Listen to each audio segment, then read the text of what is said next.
Members, please come to the chamber. Members, come to the chamber for a quorum.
The House will come to order.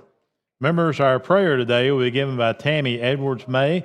She is with the Mobile chapter of Links Incorporated Fraternity and is the guest of Representative Hall. Let us pray. Eternal Father, we come with a humble heart and grateful spirits. Lord, first, just to say thank you. We thank you for the privilege and the honor to stand here, God, at your Capitol and give you honor, give you praise, and give you glory. Lord, as I stand here and everyone under the sound of my voice, I ask that you place a special anointing on each individual that's here on today. God, we ask that you bless them in ways that they never thought imaginable. And God, we ask that you open doors for them that they never thought they would be open. And anyone that means them harm, God, we ask that you move them out of their way. God, we ask that you continue to allow your glory to rest on this leadership here in Mobile, Alabama. God, give them the wisdom, the knowledge, the understanding to make sound decisions on behalf of your people that you've entrusted in their care. Lord, we bless your name, we praise you, we honor you, and we give you glory. In Jesus' name we pray. Amen. Amen. Members, today's Pledge of Allegiance will be given by Tanisha Daniels. She is with the Huntsville chapter of Links Incorporated Fraternity, and the guests of Representative McClammy and may know Representative Daniels. Am I correct about that? Just maybe. I pledge allegiance to the flag of the United States of America, to the republic for which it stands, one nation, under God, indivisible, with liberty and justice for all. Clerk, read the roll.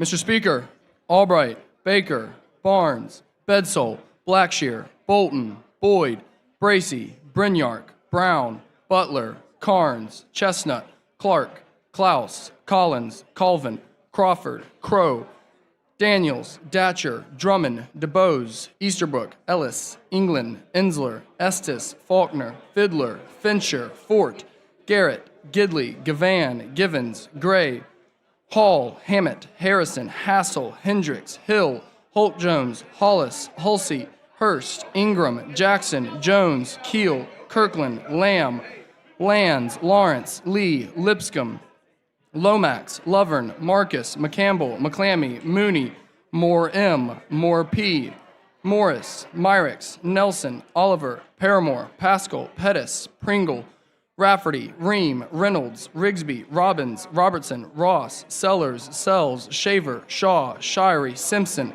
Smith, Sorrells, Stahagen, Standridge, Starnes, Stringer, Stubbs, Tillman, Travis, Treadaway, Underwood, Wadsworth, Warren, Witt, Wharton, Wilcox, Wood, Yarborough.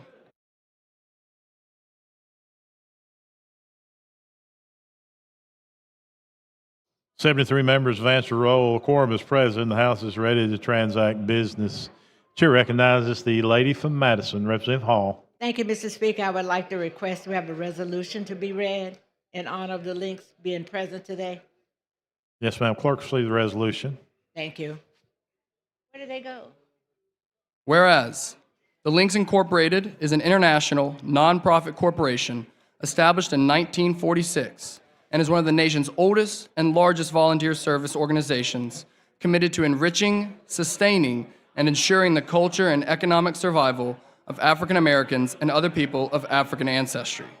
And whereas the Southern Area Links Days at the Capitol were established by 16th Southern Area Director Margaret Thompson Johnson to inspire Links members and chapters across the Southern area to work toward ensuring that legislation was in place to eliminate health disparities in the Southern Area states and the Commonwealth of the Bahamas.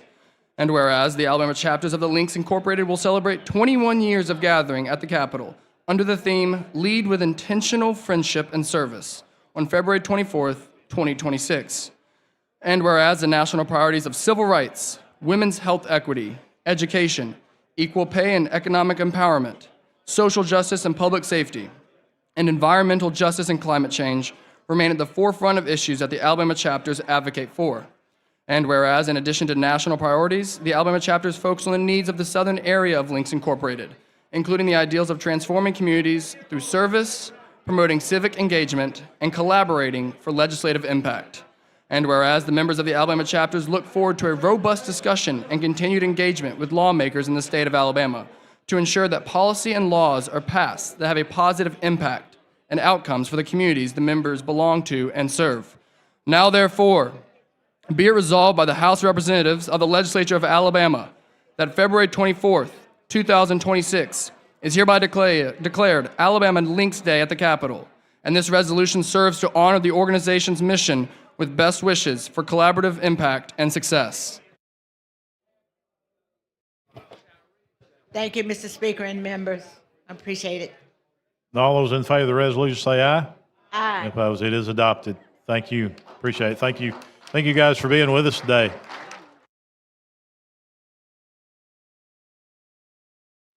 We got several announcements. I'm going to go through some of those real quick. In the gallery today is AARP Mobile Chapter. They are the guests of Pro Tem Pringle. Let's give them a big hand for being with us. Also, we have the youth leadership of Walker County, a guest of Representative Barnes. Thank them for being with us today.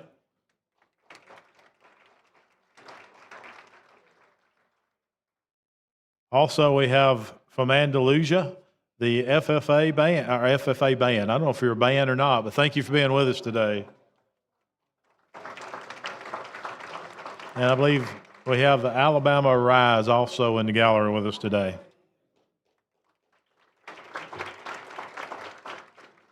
Chair recognizes a lady from Mobile with a time-sensitive resolution. Thank you, Mr. Speaker. I do have a time-sensitive resolution. I'm requesting that we have an HJR passed recognizing McGill-Tulin's Dirty Dozen as one of the winniest teams in Alabama high school athletics. Clerk, see the resolution. I'm not asking that the resolution be read today, but rather be read when the team is here to be recognized on next week. Let's move to adopt it then. All in favor say aye. Any opposed? It is adopted. Thank you, Mr. Thank the Speaker. lady. Thank you, body.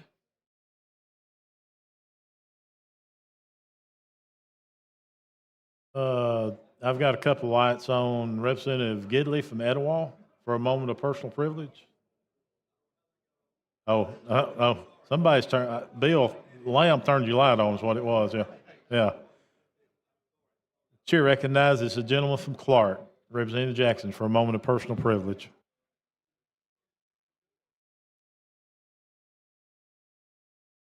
Thank you, Mr. Speaker. I just want to make this observation. Last Thursday,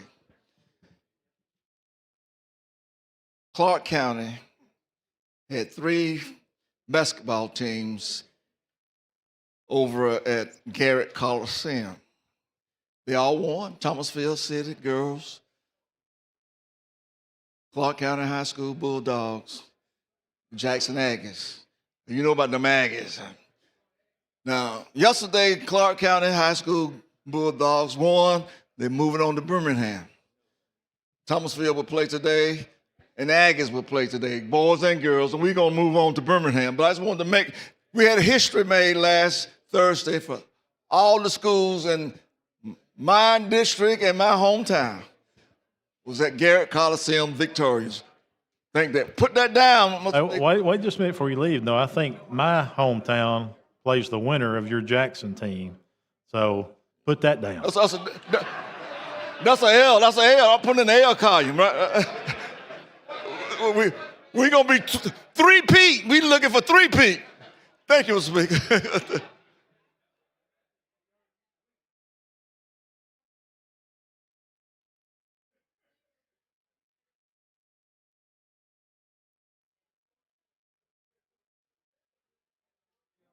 The chair recognizes Representative Shaw for a special recognition. Thank you, Mr. Speaker. For the recognition, I move to suspend the rules to grant floor privileges to Director General Jared Lynn of the Taipei Economic and Cultural Office in Atlanta and Chelsea Sung, the Consular Officer. All those in favor say aye. Any opposed? Permission is granted. Mr. Speaker and members of the House, it's a privilege to welcome the brand newly appointed Director General Jared Lynn, head of the Taipei Economic and Cultural Office in Atlanta, serving Alabama and the Southeast. Taiwan is a critical link in the global supply chain, chips that power everything from cars to the equipment that keeps modern manufacturing moving. And that matters directly to Alabama's manufacturing economy. And as Alabama works to deepen ties, including encouraging greater cultural engagement and trade connections, we welcome opportunities that bring more Taiwanese companies and investments to Alabama. Mr. Speaker, with your permission, the Director General would like to address the body. Permission is granted.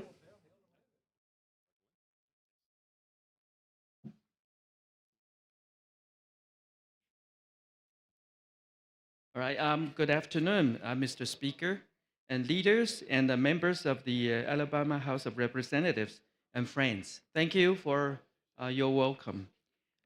We are gathered here today to recognize something truly meaningful, that is HJR 50. And this resolution is more than a formal statement. It is a public affirmation of the bond between the state of Alabama and Taiwan, built on shared values of democracy, peace, and prosperity. And this year, 2026, carries special significance. The United States marks the 250th anniversary of independence, and Taiwan marks 30 years since our first direct presidential election. And these milestones remind us of a simple truth. Sovereignty resides in the people, and the free society endure when citizens choose their leaders through the ballot box. Our ties with the Yellowhammer State are real and growing. Taiwan is an important market for Alabama export, and our economic relationship continues to expand. Nationally, the United States became Taiwan's largest trading partner in 2025, reflecting the strength and reliability of the U.S.-Taiwan relationship. And this partnership is not just about trade, it's about building the future together. Taiwan's companies are expanding investments in the United States, especially in areas that will shape the next generation, which are semiconductors, energy innovation, and artificial intelligence. And that means stronger supply chains, more resilient industries, and more opportunities for American workers and communities. And beyond commerce, we are also investing in people. From the Taiwan Center at Auburn University to our Mandarin learning initiatives and educational exchanges, we are not only trading goods, we are sharing ideas, cultivating talents, and opening doors for the next generation. A resolution is powerful, but here is in the South, we also know relationship grows best when we spend time together. So I would like to personally invite all of you to join us for the special reception on March 4th at the Alabama Department of Archives and History. We will screen a documentary on Taiwan's semiconductor journey from humble beginnings to becoming the vital part of the global technology ecosystems. We will be honored by your presence. And so let's keep moving forward together. Let's work together steadily, practically, and as trusted partners. Thank you all, and I look forward to seeing you on March 4th. Roll Tide and War Eagle. Thank you.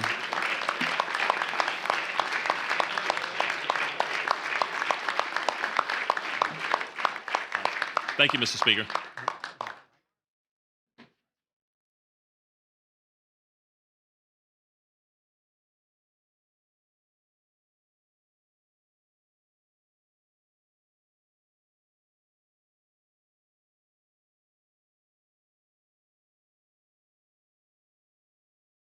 We have some more guests in the gallery we'd like to recognize. Dr. Eckelman's political science major from the University of Montevallo.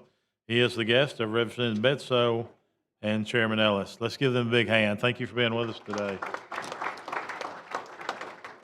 As well as Alabama AARP, the guest of Representative Lawrence and Chestnut.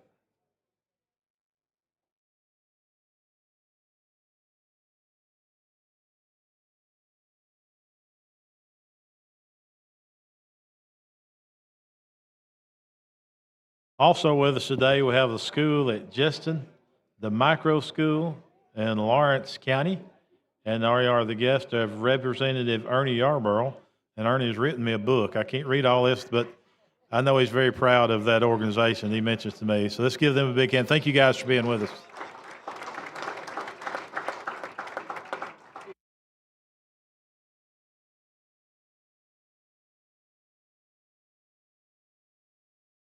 Chair recognizes the gentleman from Lee, Chairman Lovern.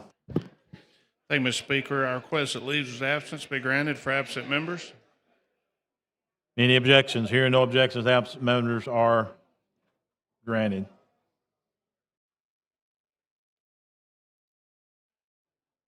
Chair further recognizes the gentleman from Lee. Mr. Speaker, I have a report. House of Representatives, your Standing Committee on Rules begs leave to report that it has carefully examined the Journal of the House for the 14th legislative day and finds the same to be correct. Signed, Representative Joe Lovern, Chairman. Mr. Speaker, I move that the reading of the journal at length for the 14th legislative day be dispensed with. Any objections? Hearing no objections, the reading of the journal is dispensed with. The chair recognizes the gentleman from Mobile, Pro Tem Pringle, for the purpose of making announcements. Thank you, Mr. Speaker. Ladies and gentlemen, Alabama Rise today, Lobby Day today from 10 to 2:30 in room 200 and throughout the State House. Alabama Pharmacy Association Legislative Reception is from 5 to 7 at RSA Terrace. The Alabama Credit Union Association's reception is from 5:15 to 6:30 at the Archives and History Building. The Rural Caucus, members only, Rural Caucus will have a breakfast tomorrow morning at the Alabama League of Municipalities at 535 Adams Avenue. Mr. Pro Tem, you further recognized for a motion. Mr. Speaker, I move that when we adjourn today, we leave the journal open for the clerk to complete his paperwork, and we reconvene on Wednesday, February the 25th at 8:30 a.m. tomorrow. All those in favor say aye. Any opposed? Motion prevails. Clerk now receive reports, receive those reports from standing committees without today. The House is now in position to introduce bills and resolutions. House Joint Resolution Number 140 by Representative Wilcox, congratulating Elaine Sessions on being named the Southwest Mobile County Chamber of Commerce Citizen of the Year. House Joint Resolution Number 141 by Representative Colvin, congratulating the Albertville High School cheer team for winning the national championship. Move for adoption. All in favor say aye. Any opposed? They are adopted. House Joint Resolution Number 137 by Representative Clark, recognizing and supporting the observance of Profound Autism Day. Move for adoption. All in favor say aye. Any opposed? They are adopted.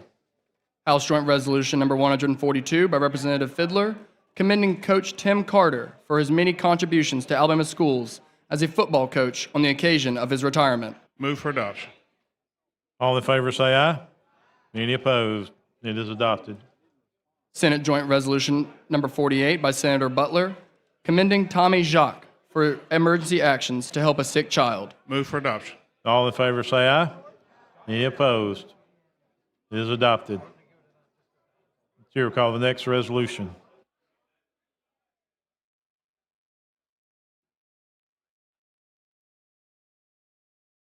Mr. Clerk, let's go to the uncontested local bills, please. On page 73 of the calendar, House Bill Number 459 by Representative Ream, relating to Henry County. Question for the body is the adoption of the BIR. Clerk will unlock the machine and the members will vote.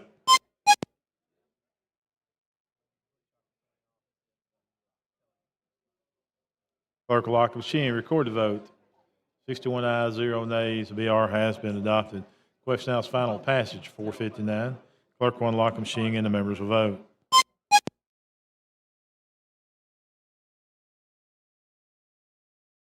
Clerk will lock the machine, record the vote. 18 ayes, 0 nays. HB 459 has passed. Clerk, call the next bill. On page 73 of the calendar, House Bill Number 467 by Representative Stubbs, relating to the City of Tallahassee. Question for the body is the adoption of the BIR. Clerk will unlock the machine and the members will vote.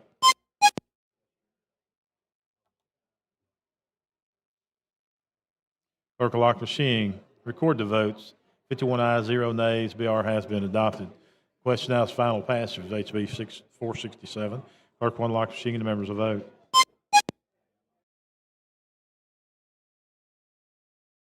Clerk will lock the machine. Record the vote. 16 ayes, 0 nays. HB 467 has passed. Clerk, call next bill. On page 72 of the calendar, Senate Bill Number 275 by Senator Weaver, relating to Shelby County. Question for the body is the adoption of the BIR. Clerk will unlock the machine. The members will vote.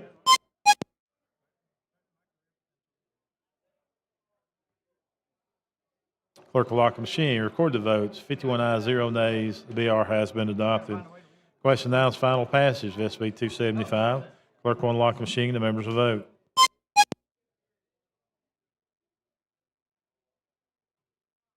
Clerk will lock the machine. Record the vote. 14 ayes, 0 nays. SB 275 has passed. Clerk, call next bill. On page 72 of the calendar, Senate Bill number 276 by Senator Weaver, relating to the city of Alabaster. Question for the body is the adoption of the BIR. Clerk will unlock the machine. The members will vote. Clerk will lock the machine. Record the votes. 50 ayes, 0 nays. The BR has been adopted. Question for the body now is passage of 276. Clerk will unlock the machine and the members will vote.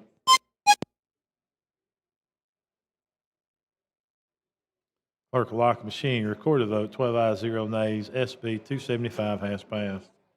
Clerk, call next bill. On page 72 of the calendar, House Bill number 457, a constitutional amendment by Moore P., relating to Morgan County. Representative Moore, you're recognized. Thank you, Mr. Speaker. This bill is like those that we have previously done. It freezes the property tax cap for those that are 65 and older. Okay, you heard the gentleman's request. Clerk will unlock the machine. The members will vote.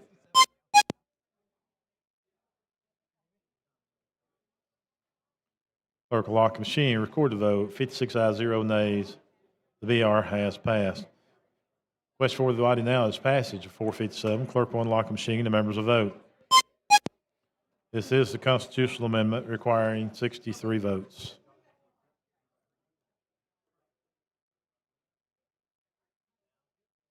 Clerk will lock the machine. Record the vote. 68 ayes, 0 nays. HB 457 is passed. Question now is local application. Clerk will unlock the machine. The members will vote.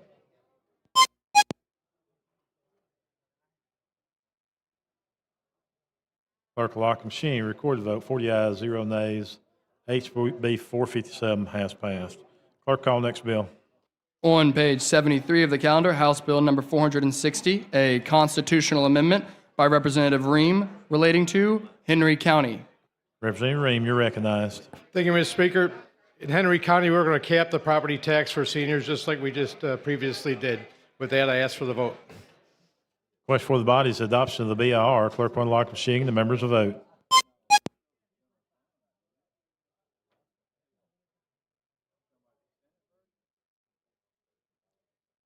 Clerk will lock the machine. Record the vote. 68 ayes, 0 nays.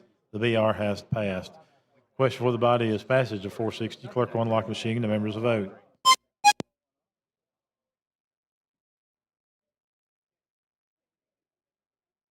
Clerk will lock the machine. Record the vote. 55 ayes, 0 nays. HB 460 has passed.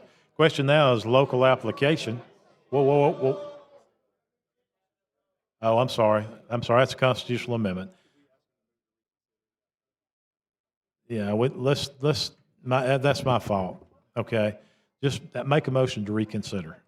Mr. Speaker, I make a motion to reconsider. All those in favor say aye. Aye. Any opposed? Okay, let's try it one more time. Ms. Clerk, let's unlock the machine. We do need 63 votes. It is a constitutional amendment.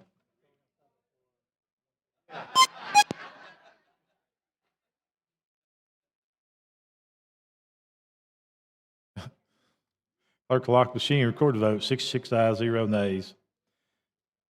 Bill passes. Question now is local application. Clerk will unlock the machine and the members will vote.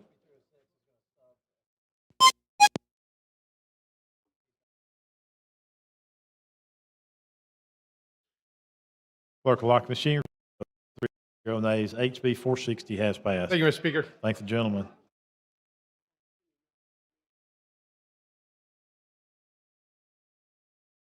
Chair recognizes the gentleman from Lee, Chairman Lovern. Thank you, Mr. Speaker. I have a resolution. Clerk, see the resolution. House Resolution number 160 from the House Rules Committee, the Special Order Calendar. Move for adoption.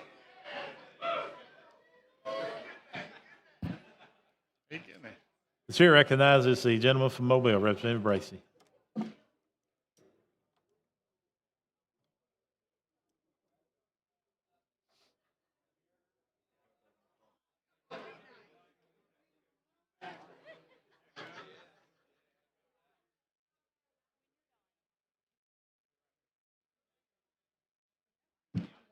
Thank you, Mr. Speaker. With the gentleman yield. Yes, sir. Somebody left me some ice water up here. Who was right here? Not sure. It must have left it for you. You can have it. Dang. It must have left it for you, my friend. You doing all right today? Doing great. Hope you are as well. Doing well. Wanted to kind of have some conversation about today's calendar. This seemed to be a calendar that has some pretty good bills on there, and it seemed to be a calendar that has some bills of a high level of concern. And I'm just kind of wondering, like, can you take me through the process? I know in the last couple of weeks, we've had a lot of new members to join this body, and they probably have no idea how bills get picked to get on the calendar. And one of the things of concern for me was, for my side, we had 4 bills on the calendar. And out of the last 4 bills on the calendar today, 3 out of the last 4 were my member bills. And that's just kind of concerning to me. Out of 20 bills, we get 4, and then three out of the bottom 4, which means chances are it may be very difficult to get to that. And I know, every bill, stand on its own merit, but I know when you look at a couple of them, they really stand out as something that would really be great for the state of Alabama. But it seemed like we're gonna spend a lot of time dealing with some things early on that are kind of controversial, may be great for the state, may not be great for the state, but some of them are more symbolic than anything. And I'm just wondering, like, how did we get here? Because, like, right out the gate, we have some issues, like, right straight out of the gate. As soon as we pop up, boom, we got issues right away. So how did we get here? How did the calendar come together? Yes, sir. Certainly. Well, the Rules Committee met, and as you're well aware, once a bill comes out of committee, then a request is made to the Rules Committee for it to be consideration to be added to the pick list, to be presented as a part of our calendar. And from that pick list, we have an order that we pick, and it's a rotation on that. The speaker always picks first, and then it goes through me as the chairman, and Faulkner as the vice chair, and then it rotates. So with that rotation, a lot of people may not understand is if we have a calendar we don't fully complete, then the next bill on the calendar, or wherever we stopped, at that next Rules Committee, after the speaker and the leadership of the committee picks, then that goes to that person. So you may be the last pick today, you might be the 3rd or 4th pick tomorrow. So the reason, so our member bills being 3 out of the last 4 today is just by coincidence. So just the way it all fell. That's correct. Based off of last week. We have very much senior people that are a member of your party, like Dr. Boyd is a ranking member of our committee, and she has a high pick. And because we were further down the calendar, then she probably was one that rotated to the back to pick just because of the order from where we finished up the day prior. Okay, so the order you mentioned is the speaker, then is you as the rules chair, and then it's the vice chair. Correct. Which will be Representative Faulkner. Correct. Okay. So your bill would have been the disruption of the worship service bill? That would have been... No, it's the chair has discretion of how many picks that the speaker would have. And well, really the speaker has that discretion, but just as far as how many bills per that day. And so the speaker had the first 4 bills, and then my first pick would have been the guardianship, HB 249.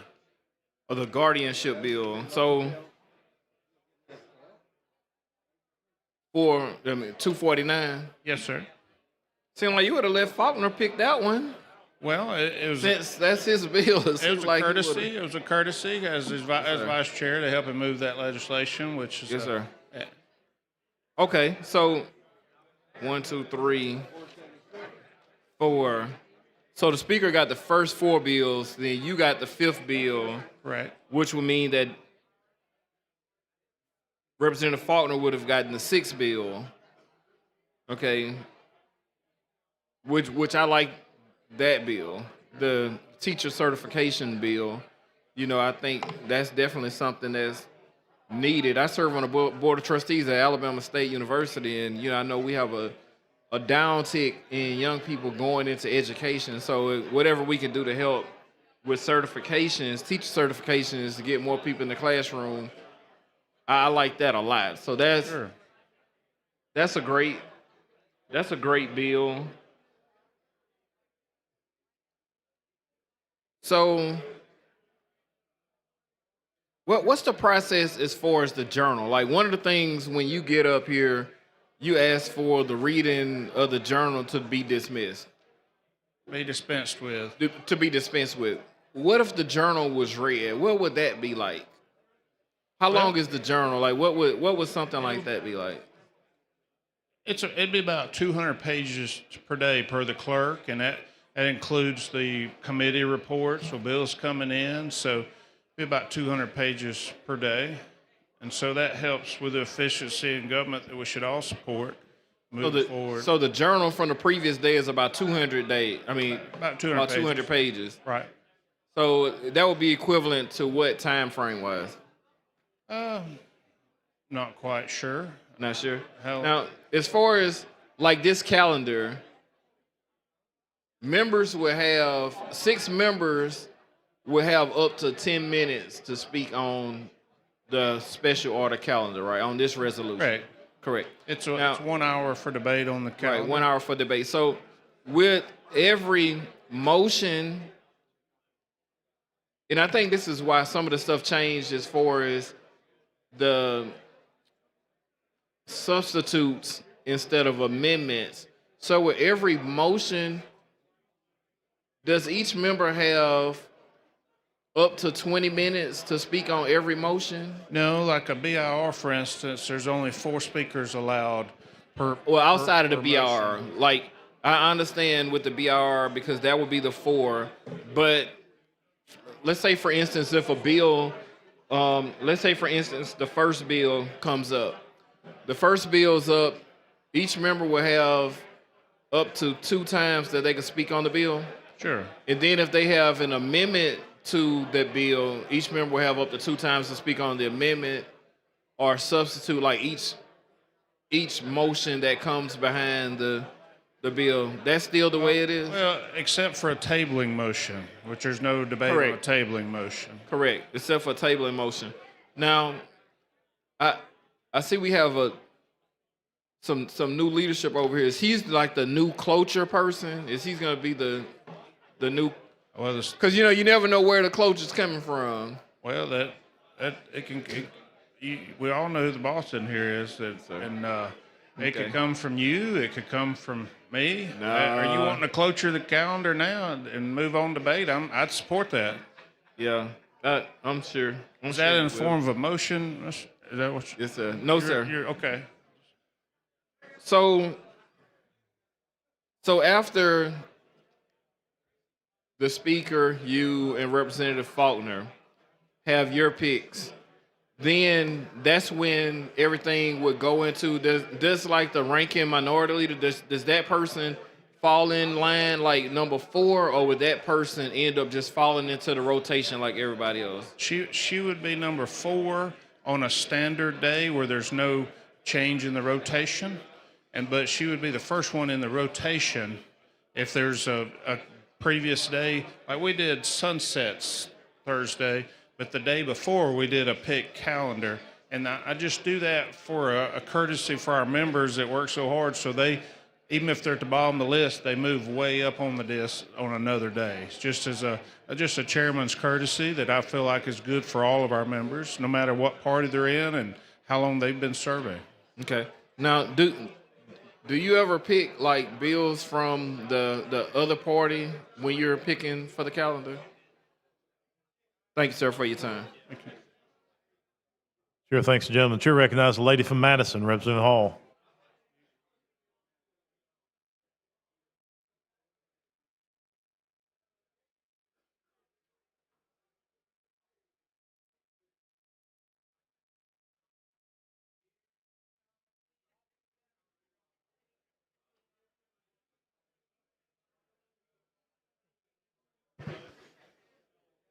Thank you, Mr. Speaker. With the gentleman here, Yes, ma'am. how you feeling today? I feel good. I hope you do as well. Just want to talk about this calendar for a few minutes. Yes, ma'am. I understand from the gentleman before me from Mobile that you had issued how that process works. Yes, ma'am. And in that process, so if I have a couple of bills, somebody's water is up here, I just messed up. Is it yours? The tissue's back there. Tissue, that water was here. Do you know who? Thank you.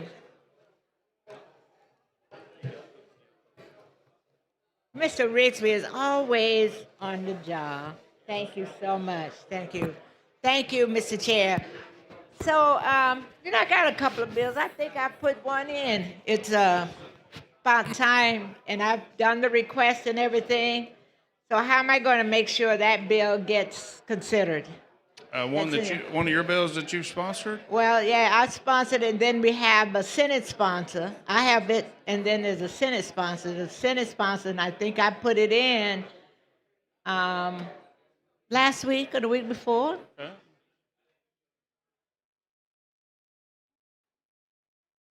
Now he's gonna ask me what the number is. You know the bill number? No, it's sponsored. The Senate sponsor is Smitherman. I think it's like maybe, does you see a number 290 on there? I have to go back and look at them to see. See, it doesn't even look like it's on your sheet. Well, this certainly updates daily, and Okay. we'll be looking for So do I need to go back again? I've done the paperwork. I fill out. I don't need to do anything. No, ma'am. Okay. If you've done it, are you talking about 195? Is that what 195 changing the name? By Smitherman? That sounds about right. No. Yeah, The Office of Minority Affairs to Civic Engagement? Senate Bill 200 to name the Minority Affairs, the Office of Civic Engagement. Civic Engagement. Yes, ma'am. So you have it on there to be considered? I have it on the review list to be considered for the pick list. Okay, so what's the next step? Well, normally I get to sit down after I present the calendar and I start working on the pick list for the next day. Yes. But, Does that bubble up for you? I may have to bring it up here and work from here if I need to. Oh, you think, really? If I need to. If you need, okay, well, that sounds like a plan. It does. And maybe we need a few more to bubble up or bubble down, like today's calendar, Yes, ma'am. as we look at that. But you're saying that it's in the main line, it's in the process of being considered. Yes, ma'am. And how long does that process take for consideration? Well, what I do is I take the review list that Okay. bills have been presented from sponsors to be considered for coming to a floor vote, and I slowly draw from that, building a calendar based on time frame we have, time debate I think we'll have on each bill. Sometimes we have a certain day, like a military or a police officer or a law enforcement day, where we'll try to do those type of things. We've got a little bit of a compressed session this time, so there's not a lot of ability to do that because we'll be holding bills too long. So what are the possibilities? That bill that you just mentioned, the one that I'm concerned about, what did you say, 195, I think, whatever the number. Yes, ma'am. To get you to make sure it gets to be on the calendar. Well, my committee gets to decide on that, and so I will review it, make sure that we've checked as many boxes as we can and questions that have been answered. Stop right there. Yes, So when ma'am. you check a box, what are you checking off? That's a middle box of saying, do I have a lot of people coming to my office with an issue with the bill? Do I have people asking questions out here on the floor about a bill? And I always direct people to the sponsor if that comes up. I haven't had any direct questions. May I stop you right there? So if somebody says to you, there's a bill that's in the mix, and I don't like that bill, or I think it's a bad bill, does that in any way determine how you respond? Does that mean you would not consider that bill? Well, I certainly try to make sure as many questions have been answered before it comes here to the floor, so it helps everyone with the debate process. So I haven't heard anything on your bill either way. Okay. So it just All right. appeared on our office this week. So Oh, it's just coming up on your list. yes, ma'am. Oh, okay. Well, I can run a little slack on that if it's just showing up. Yes, now. ma'am. If it's been, yeah, because let's see, that was week before. Last week, I can see that. So I could, by expectation, look at the possibility of seeing that within the next week. Well, That possibility. I don't want to make you a promise without Oh, I knowing need for a- sure, but I don't see any problem You don't right see any now. reason why it would not. And the only thing I'd say is work our rules committee, make sure someone's in will. line to pick you to support you. And Sure. I know you got, Well, I'm starting with you. I didn't Great. start with the speaker, but I'm starting with you, Mr. Rules Chair. So once you and I have finished this conversation, I will send you a note and we'll move on from there and make sure that I'm following the rules. I don't have a problem in following the rules. I just want them to be fair and making sure I get an opportunity to have that happen. absolutely. And so if I miss you, then my next person is Mr. Faulkner. Mr. Faulkner, I would sit down with him for an Oh, hour or don't- so and just don't, talk to don't him worry. about what you. He sits right behind me, and so now that I have made a request from you about the rules and how to get the bill on the calendar, he will be my next stop. Yes, ma'am. And I hope that he will be as receptive as you've been as relates to this process, and that would give strong consideration. But in the meantime, if that doesn't work for Mr. Faulkner, my next person is I'd go see Dr. Boyd. Dr. Boyd. Okay, I think I can work that. And from Dr. Boyd, the next person to consider would be. I think it may be the pro tem. I think he may He's be. after Dr. Boyd, not before Dr. Yes, Boyd? ma'am. Okay. So, Mr. Pro Tem, would y'all tell the Pro Tem I wanted him to look and make sure my bill gets consideration on the calendar? He hadn't heard a word I've said. He's busy talking. He's working legislation over there. Is he working on? Are you preventing the Pro Tem from listening to me about my bill? Oh, did you tell him? But could you work on making sure that we get his attention? He still doesn't listen. But in the meantime, I understand the process. And then he had the audacity to walk in front of me. Shame on you.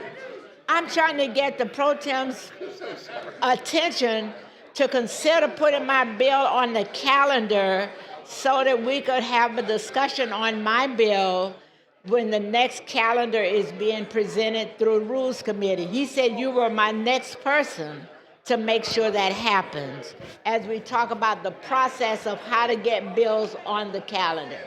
I started with him, Faulkner, Boyd, and he said you were next. But you weren't listening.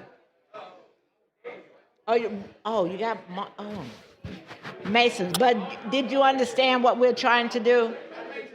Yes, sir. Got it. You put it on your pick list. Thank you. It's at the top of the pick list. You didn't promise that. All right, I appreciate that. And so the next thing, if I miss him, who is my next person? You said Daniels? I'll go talk to Daniel. You say Daniels? Or Daniels is my next person? Or Peblin Okay. Warren. Or Peblin Warren? Peblin Warren. Okay, all right. So it looks like I have a process by which the next time you make a calendar, I should be able to have my bill, that particular bill, on the calendar. Well, I got a hard-working committee, and I have no doubt that And Ms. you- Hall's bill would get serious You consideration. think so? I know that you're well-respected, and especially on our committee as well. The lady's time has expired. Thank you, Mr. Speaker. Thanks, the lady. Chair recognizes the lady from Montgomery, Bridgeville Morris.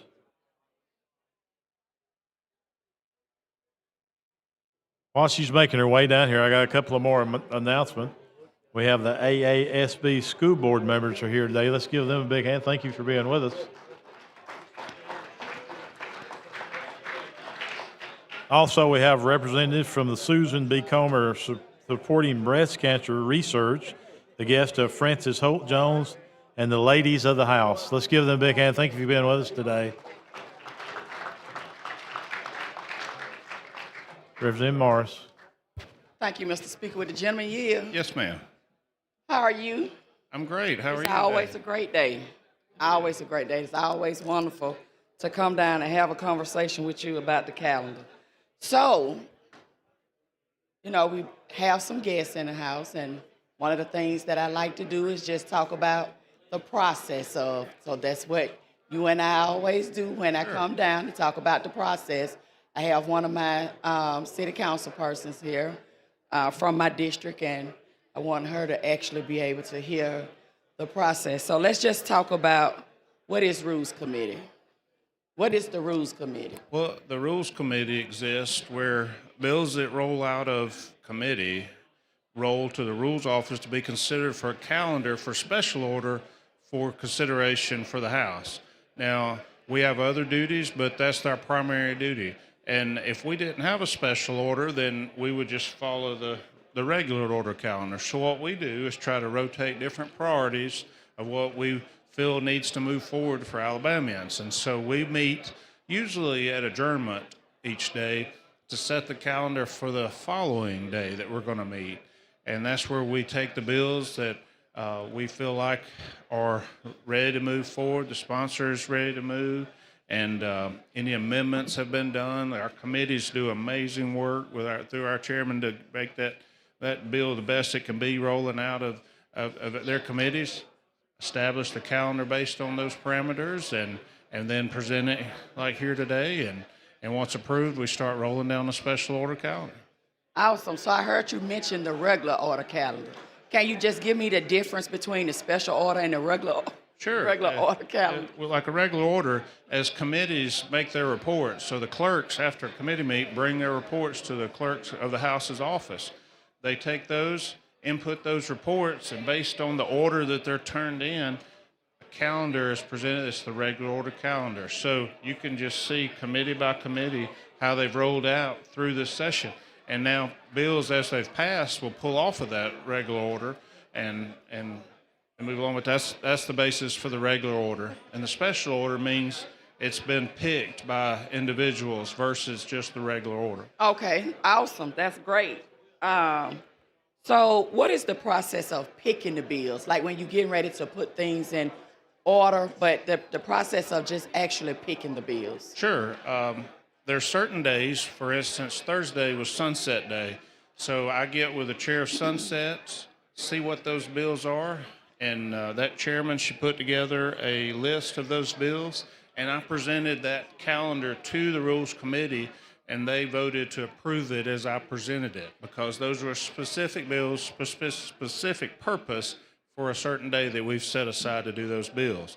But on a typical day like today, there'd be a list of bills that everyone would have in front of them that's on the committee, and they would take those, and as we rotated through that rotation I spoke of earlier with the previous speaker, and select the bills to make up the calendar for the special order. Okay, awesome. Once a bill is picked, like what's the next step once it's picked? Okay, Tara puts all those bills onto a calendar and uses our computer system to line them up with the description, and then we send out that calendar to every member, usually that evening or first thing the next morning, so you can go ahead and early on be seeing what legislation's coming, so if you have any questions or thoughts, and be able to reach out to those sponsors before we get onto the floor. Awesome, awesome. Okay, so we have not just a special order calendar, but we also have local bills. So Correct. Can you talk about the local bill calendar? Sure. The way our committee does not debate the local calendars. Some local bills by default and sign off will move forward. Certain counties have a delegation, so that delegation needs to meet and approve bills, and then those would move forward as we meet. It automatically moves them through the timeline. Okay, so and what is the resolution part? Like we've heard today, we had resolutions. Sure. So for the people that's listening, what is a resolution? Good question. All resolutions also go through the rules office as well. Representative Lomax is the one that heads up our rules office review of our resolutions. A resolution can be as easy as commending someone for service, recognizing their passing, or it could completely restructure our form of government if we wanted it to. It could be as many things you wanted to do in a resolution. Some things pertain to issues that are very partisan. Some issues are very directed at someone. We try to avoid that in that resolutions process. And so we just look out for things to help people, commend people in their district for accomplishments. If we need to establish a task force for a specific issue to be worked on, that's where the resolutions come in hand. And every time we meet, we review a series of resolutions and approve those. And then when the clerk's reading the resolutions here, you'll see me come up and vote on those in mass and those on individual. I'll move to adopt, and then y'all vote to approve them. But those have already been voted on in the rules meeting as well. Okay, so you said Representative Lomax is over that. Yes, ma'am. Okay, that's awesome. Okay, so why do we do the local bills and the resolutions before the special order calendar? Well, lots of times the resolutions, we may have a special guest here. So today we had a couple recognitions. We had people in the audience, we had people on the floor, and that gives time we can schedule those appearances so we move through that resolution port so they can go on so we can get back to the business of the state. Get back to the business of the state. That's right. I like that. So what's the BIR? That's Budget Isolation Resolution. What that means is we have not passed the budgets yet. And so once we've passed the budgets, the BIR will be removed, and we can move forward without that vote. So that just means the budget hasn't passed. We may be doing something that impacts the budget that we haven't even passed yet. And so that resolution is in place for that. And once we've passed the budget in both chambers, then the BIR vote will pull off. Okay, so that's when we don't have to call for the BIR Correct. anymore. Once the budgets have passed, we can move forward without the BIR resolution. Awesome, awesome, awesome. So, again, it's always a pleasure to come down and let the people actually hear what it is that you do on rules so the people can actually get an understanding of what it is that we're doing, especially when we first start in the chambers. Wondering, like, if you have a resolution and then you have local bills and then we go into special order calendar and everything just stopped, and then people start looking, trying to see exactly what's taking place, what's the order of things. And I just appreciate coming down and having this conversation with you to be able to let the people know exactly what it is that we're doing and how we're moving. Thank you. Yes, ma'am. Thank you. Sure, thanks, lady. Chair recognizes the gentleman from Marengo, Representative McCampbell.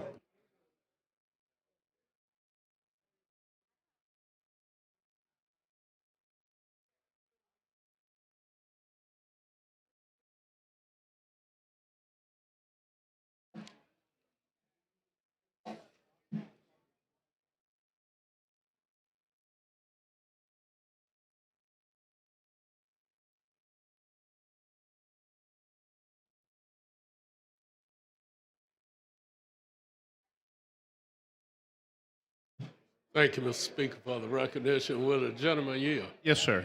Mr. Speaker, one more thing.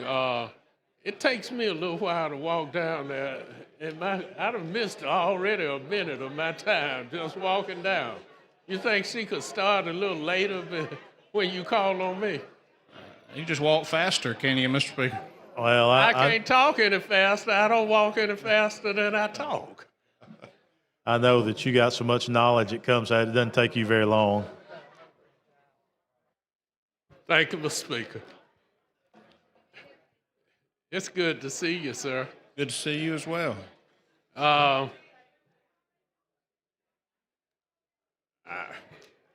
don't know what we should call this calendar. You call it the special order calendar? Okay. It looked like it should be called D-Day calendar, doesn't it? To me, D-Day calendar. Really? Yeah. Explain. Yeah, you know. I see that first bill is a Second Amendment tax bill.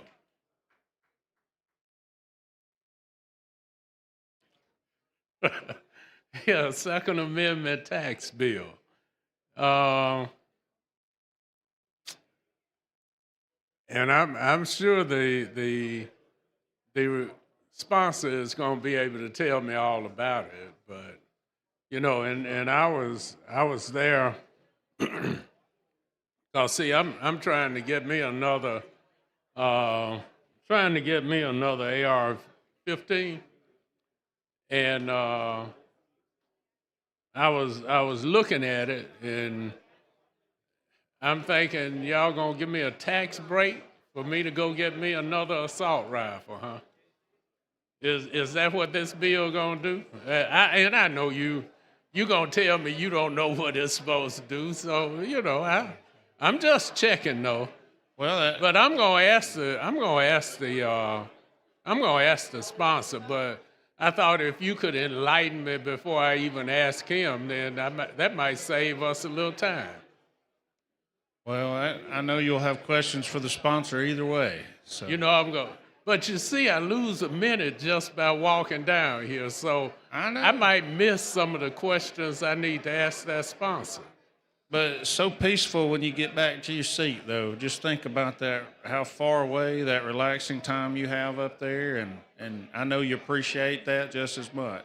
Well, I do appreciate that, and you know, the other day I actually was out trying to get some water because I was having some trouble, and I missed the speaker calling on me. You know that. But anyway, we got some good bills on this calendar. You know, I heard you say that you were talking about the order of placing them on, and I understand these first four bills.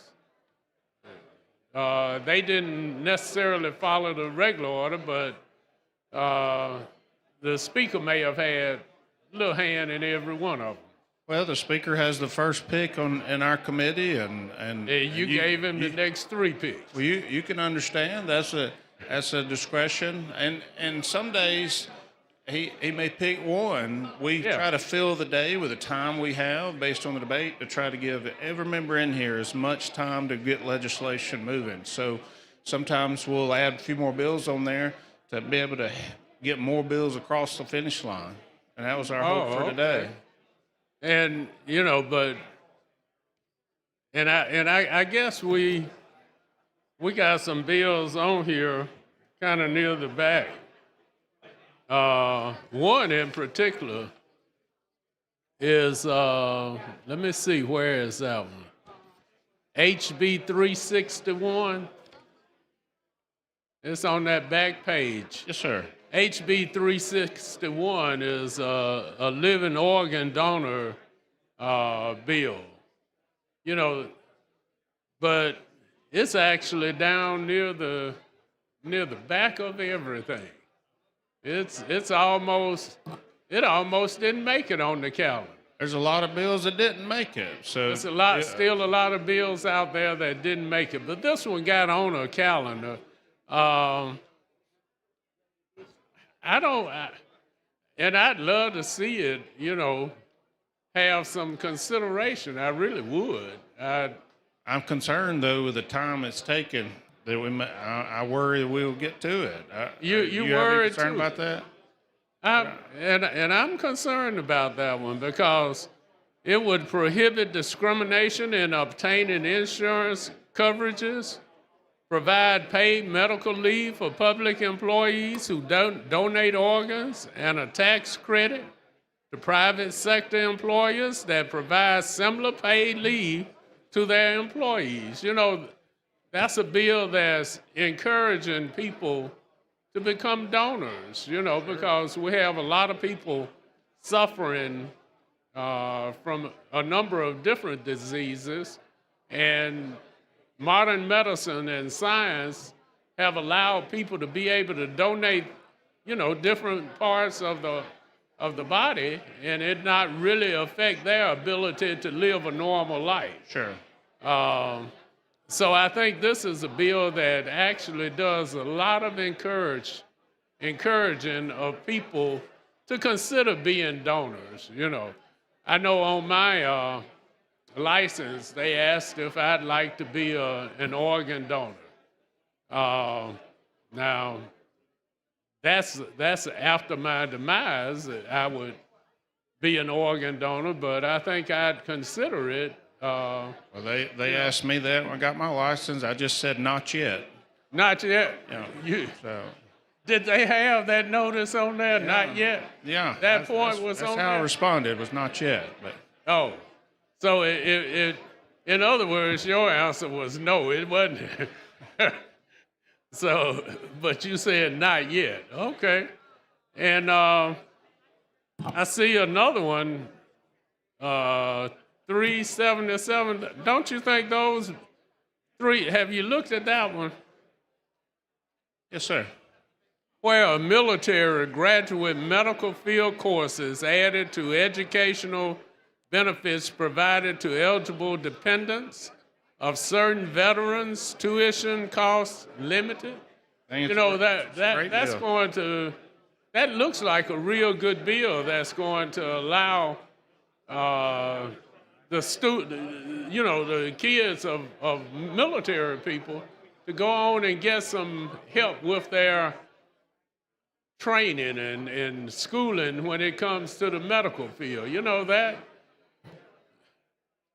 I think that one might be a good one to be in first place. Wouldn't you think so? Well, I think, you know, I could almost bring an alternative calendar. Don't you think that would be a good one to put in the first place? Well, there's a lot of good bills on this calendar. I hope we get to all of them. You hope we get to all of them? I do. Well, that Second Amendment tax holiday, that one, and like I said, I'm going to talk to the sponsor about it, but that one kind of has me a little worried, and, you know, I'm trying to see what other good bills we got. Now, you said Representative Faulkner is on the committee, isn't he? He's vice chair of the Rules Committee. Vice chair? Yes, sir. So the vice chair gets how many picks? One. The vice chair gets one pick. It looks like the vice chair got 3 picks on this calendar. He got 3 different bills on here. He's a popular guy. A lot of people felt like his bills. Are you all trying to curry some favors with the vice president? Or? I can't control what the You know, pick. That's he got 3 bills on this calendar. It's a big day for him. Big day. Well, maybe we should put all 3 of his bills. Thank you, Mr. Chairman. Thank you. Thank the gentleman. Chair recognizes the gentleman from Clark, Representative Jackson.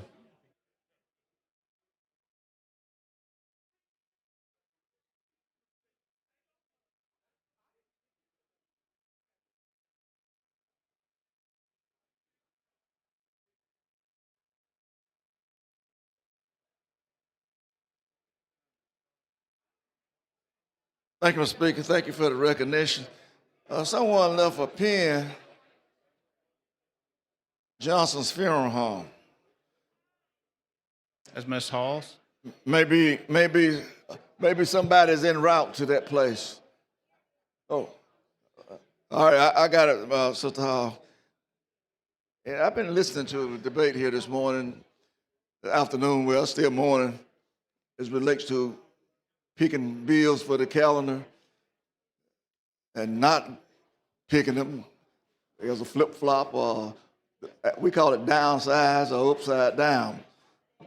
Today you do this, tomorrow you do the vice versa. That's how it's done? As far as the Start at the rotation? top one day, then from the bottom up the next.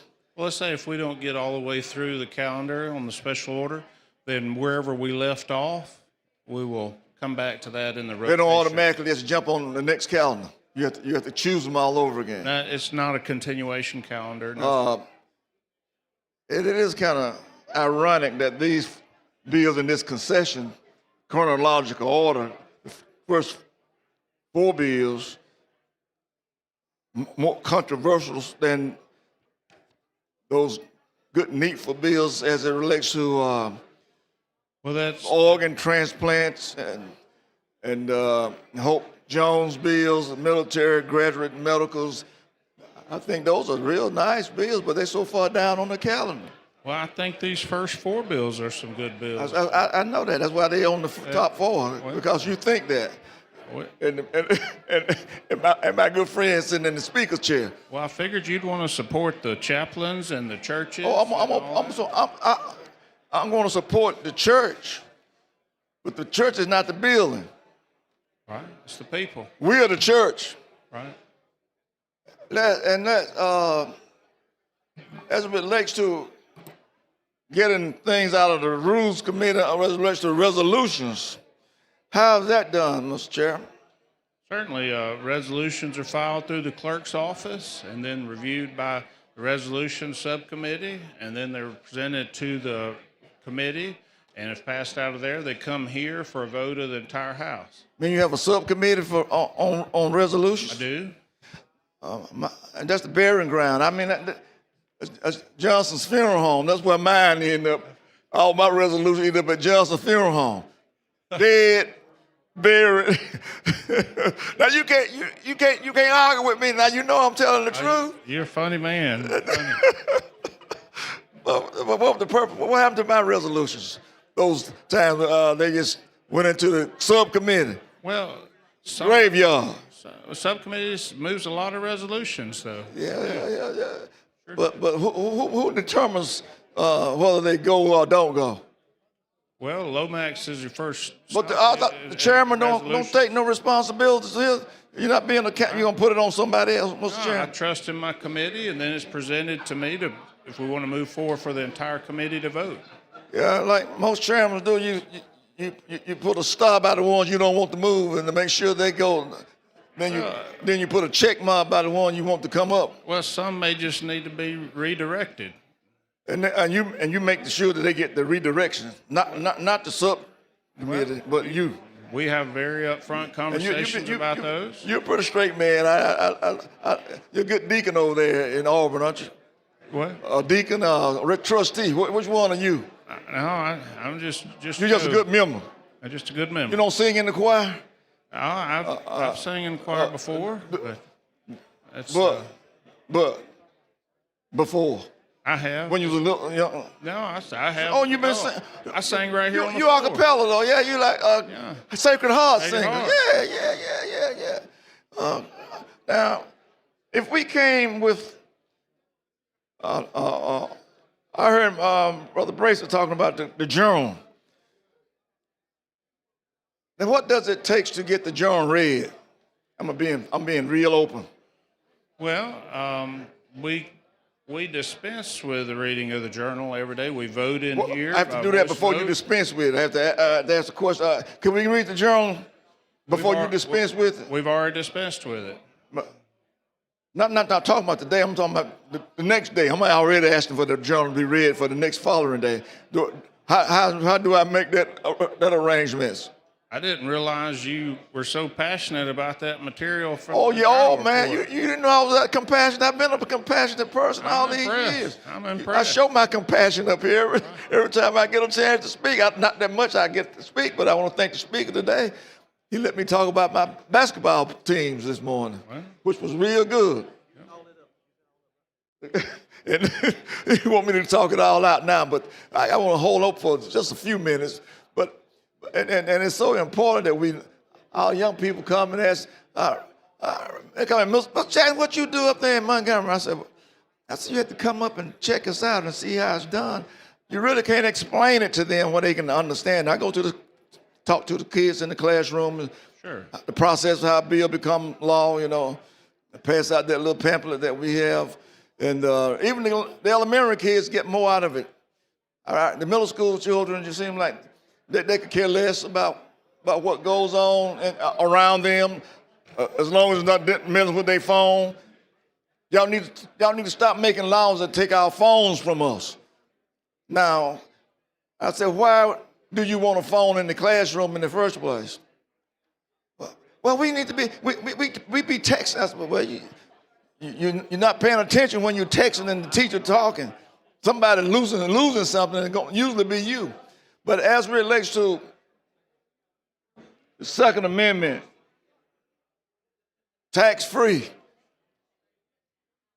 why is that necessary? Ammunition, you know this, and you want to make it, the people don't pay taxes on these things when they go out kill deer. You know, I wish somebody had killed that deer that tore up my truck 3 weeks ago. Told it out. 16 point. Somebody was at that deer, but he got away and ran over me and still got away because I didn't kill him. But why do we need tax freedom on ammunition and guns in a state where there's so much gun violence? Well, I think everybody looks at that different. Just me personally, with boys that I encourage for safe outdoor sporting and hunting, if there's something that we may need for the hunting season coming up, it's something we can enjoy together, and just a little tax break for those that are going to enjoy the great outdoors. Well, isn't that a little gimmick for those? Everybody don't get the opportunity to hunt. Nobody don't want to hunt, don't want to buy guns and ammunition. So you put a little prioritizing on this tax freedom for those persons that may not buy a gun, but now they don't charge no tax, I'm going to go get one. Well, it doesn't mean you have to go buy one. It's just those that choose to participate, and you're on the fence of whether to make a purchase or not. That might be just the incentive you need to get across the line, and a little tax break for those that participate in the purchases of Second Amendment items. And don't you think that transplant is more important than tax breaks? Well, organ transplants, dealing with humans suffering, relieving them of their disease. There's no tax break on that. They're gonna pay the full cost. I think they're very important. And we got that we got that bill so far in the back of this calendar until might not even get to talk about it later on, which is a very honorable thing that I think my colleague, my leader, has done, as he was a recipient of an organ transplant, and here to talk about it and want to help those who are not in the position that he's in. And it's going to help those persons who don't have the funding to make sure that that's something good. That's something that we need to all have. You're talking about compassion.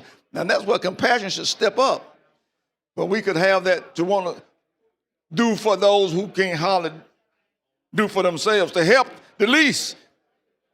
And that's what you talked about the church. That's what the church ought to be involved in. Did you think so? Not the building, but the people. Is that doesn't ring a bell? Prioritize anything in your perspective? I think everyone can make a difference in their own way. So now you're going to play the game. Gentleman's time has expired. Let every man be persuaded by his own mind. Thank you. Thank you. Chair recognizes the lady from Jefferson, Representative Moore.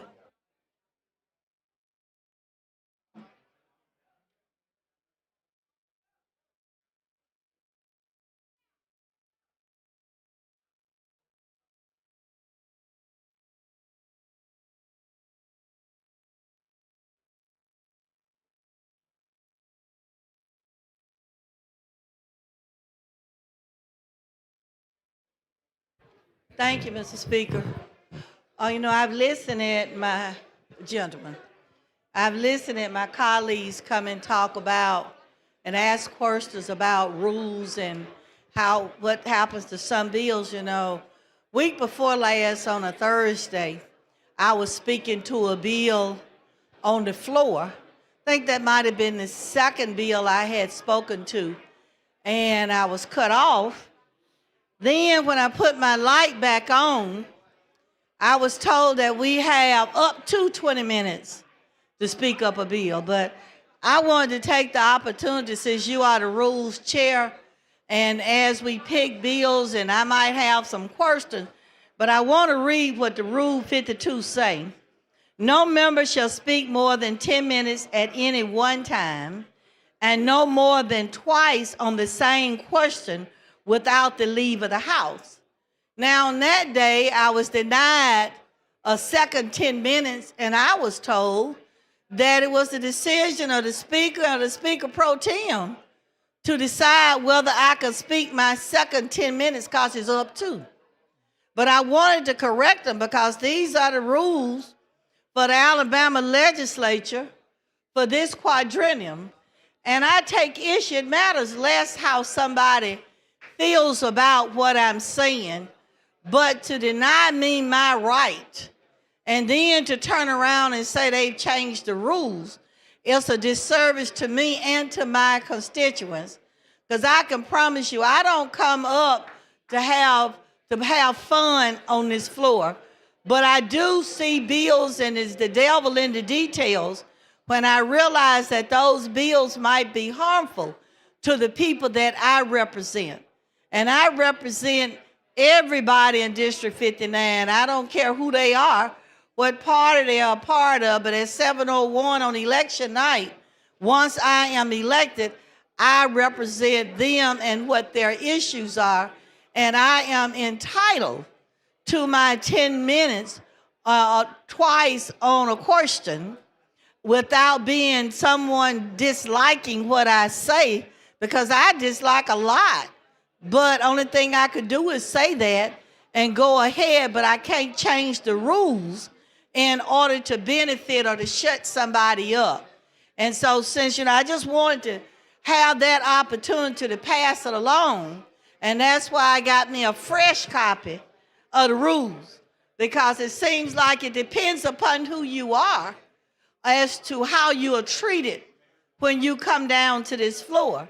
At the end of the day, we're all elected, and for the most part, we represent about the same number of people, plus or minus 5 deviations, and therefore we deserve the respect when we come to the floor. But just because people are in the ruling party does not mean that you could disrespect somebody else. And I just wanted to pass, since we're talking about rules and we're talking about bills and how they come about and how some of our bills never get to committee, not alone to be able for your committee members to pick them so they could get on a calendar, but that in whatever we do, we ought to be respectful and honest in our dealings with each other, because at the end of the day, we all God's children. And that's what we have to remember, and it behooves all of us to respect each other when it comes to us trying to represent the people. And we represent a district, but at the end of the day, we make laws that affect every household in the state of Alabama. And because we do that, each of us deserve a level of respect.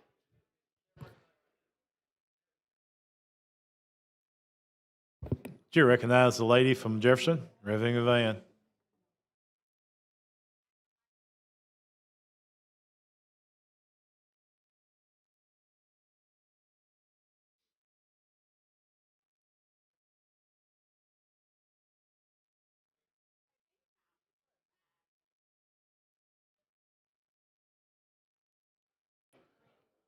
I didn't come down here to be quiet.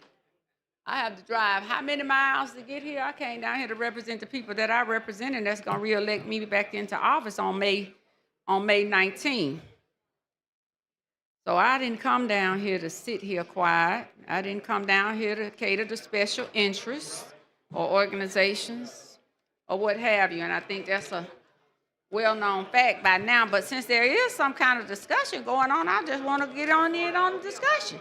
Because I have 2 bills that I've been trying to get out, and I never had a problem getting a bill on the calendar. I've been pretty successful about that over the years. Never had a problem getting a bill out except for one, and that was when me and one of the senators was at odds over a little issue, and I still passed maybe 2 or 3 out then. I just didn't get this one in particular, and I just wouldn't compromise on it, but I never had one I really wanted. I've been pretty good at that.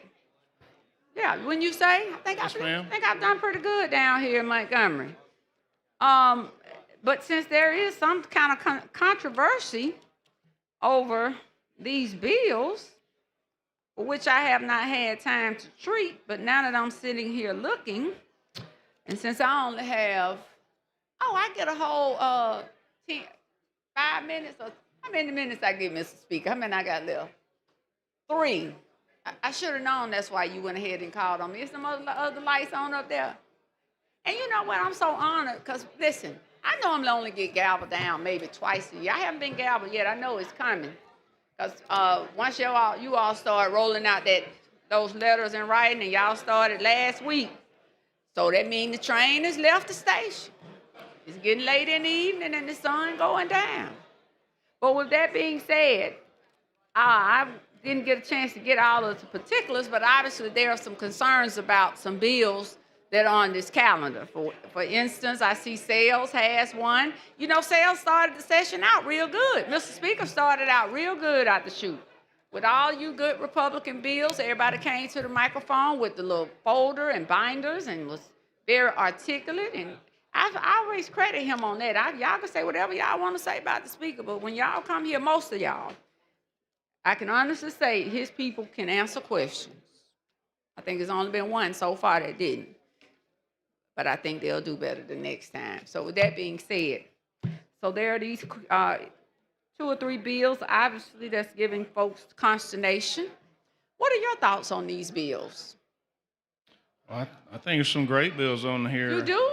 I do. So you think the Second Amendment sales tax holiday that is created to exempt certain items, and I think these are weapons, right?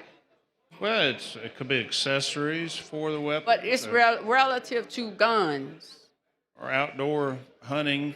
So, supplies. but guns, weapons, There's archery in there apparatuses, too. now, paraphernalia. bows and arrows and everything Still, with but archery. it's not a bow and arrow. Some can be defined as a weapon. Yeah, that's in here. It's So then we have crimes of disruption in worship. So that means you cannot go into a place of worship and protest. What about shouting hallelujah? Because sometimes shouting hallelujah can be disruptive. Depends on who's shouting. I've heard that yelled in here before. So Yeah, yeah. I do it all the time. I shout hallelujah, praise the Lord, thank you, Jesus, and all of it. All rolled up into one. Then quickly. Then we have the campus chaplains, public K through 12 schools authorized to accept as volunteers. I'm not sure. I don't know about that one, but I know the first 2. So hopefully the speaker will allow me to come back up in a moment and talk intelligently as I can on these 2 bills. And hopefully I'll be able to do so without breaking the record for this year of not being gavelled down yet. I appreciate the opportunity to speak. Thank you. move for adoption. All in favor say aye. Any opposed? It is adopted. Clerk, call first bill on special order calendar. On page 37 of the calendar, House Bill number 360 by Representative Sells, relating to Second Amendment sales tax holiday. Chairman Sales, you're recognized. Thank you, Mr. Speaker. What HB 360 does, it creates an annual sales tax holiday on firearms, hunting supplies, ammunition, and hunting accessories. Be the last Friday in August and last 3 days. Starts on Friday morning, expires on Sunday afternoon. Mr. Speaker, if there's no questions, I ask for the BIR. Chair recognizes the gentleman from Montgomery, Chairman Ingram. Thank you, Mr. Speaker. Gentleman Yield. Yes, sir. You know, I like your bill, and I hope that everybody, after they hear this, turns their light off and let this bill go ahead and go on through. But this bill has more to do than what you're just sales tax. More people will be buying guns the right way through the gun shops. They'll go through the background checks. We'll know who buys a gun. It'll be more records of it. We'll be able to solve crimes a little easier that way. And it'll keep the black market guns to a minimum. You know, a lot of times, I think me and you were talking that you go to a gun show and you can buy from individual to individual. You can buy a gun, no sales tax, no background check. But now you get the background check with this, and we know there's more accountability this way. I think it's a great bill. I think it's a bipartisan bill, and I appreciate you bringing it. It's a good bill. Yes, Thank sir. you, Mr. Speaker. Thank you. Chair thanks the gentleman. Chair recognizes the gentleman from Henry, Representative Ream.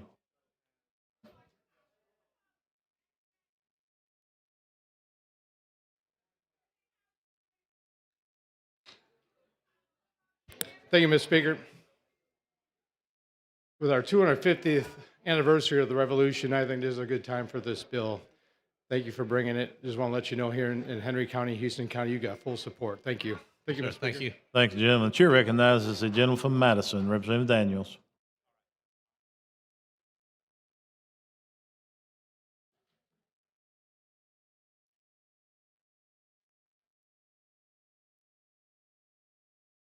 Hey, buddy.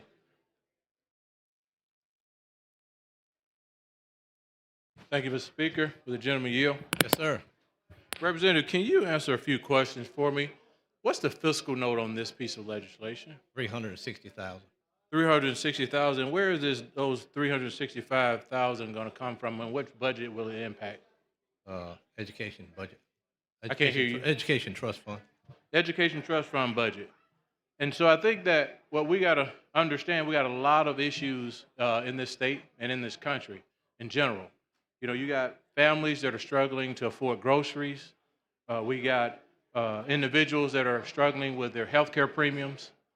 And we're prioritizing giving a holiday for guns, and we can't do it for services that people need. I think we've done a lot of that.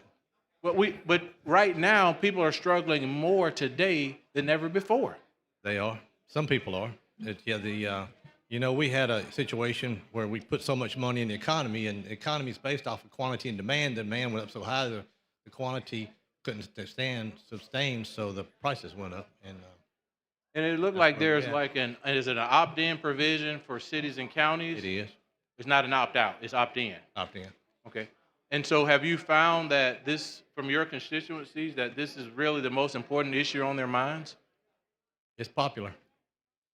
But is it before food? Is it before the cost of the grocery store? Is it before the cost of other items, the necessity items? Is it before healthcare premiums increase in January? You know, I can't solve every problem in one bill. This is a bill that's popular. This I is what I'm doing understand that, today. but you have to prioritize based upon the needs of your constituents, I would assume. Yes, sir. This wasn't my Have they first bill. mentioned anything about the prices at the grocery stores at all? Have they? Yes, no? Not much. Okay, not much. So you must have a really well-off district then. Well, I mean, what can we do about it? And you represent, is it Crenshaw County is in your area? I do South Montgomery, Butler County. And so there's a hospital there that's not doing so well. Is that correct? No, our hospital's in better shape. They've been sold, and they're actually in the black now. Okay, good. And so who's the new owners of that hosptal? I didn't even realize they were sold. Brown Medical Group. Okay, so the county commission is not putting any money into that anymore, and they're where they right where they need to be. Right. I guess for me is when I think about priorities and things that people are really concerned about and interested in, there are a number of pieces of legislation that I think in one of the pieces of legislation that I'm seeing all these cuts, Mr. Speaker, and they're adding up to about $300 million when I look at them.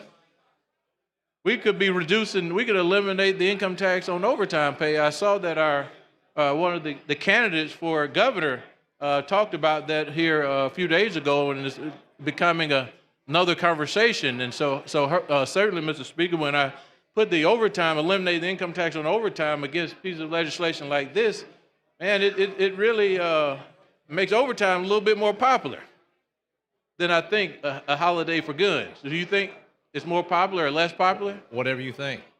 I'm asking you. Never heard your constituents did not have an issue with the. I never heard anything about the overtime pay. Oh wow. Okay, that's interesting.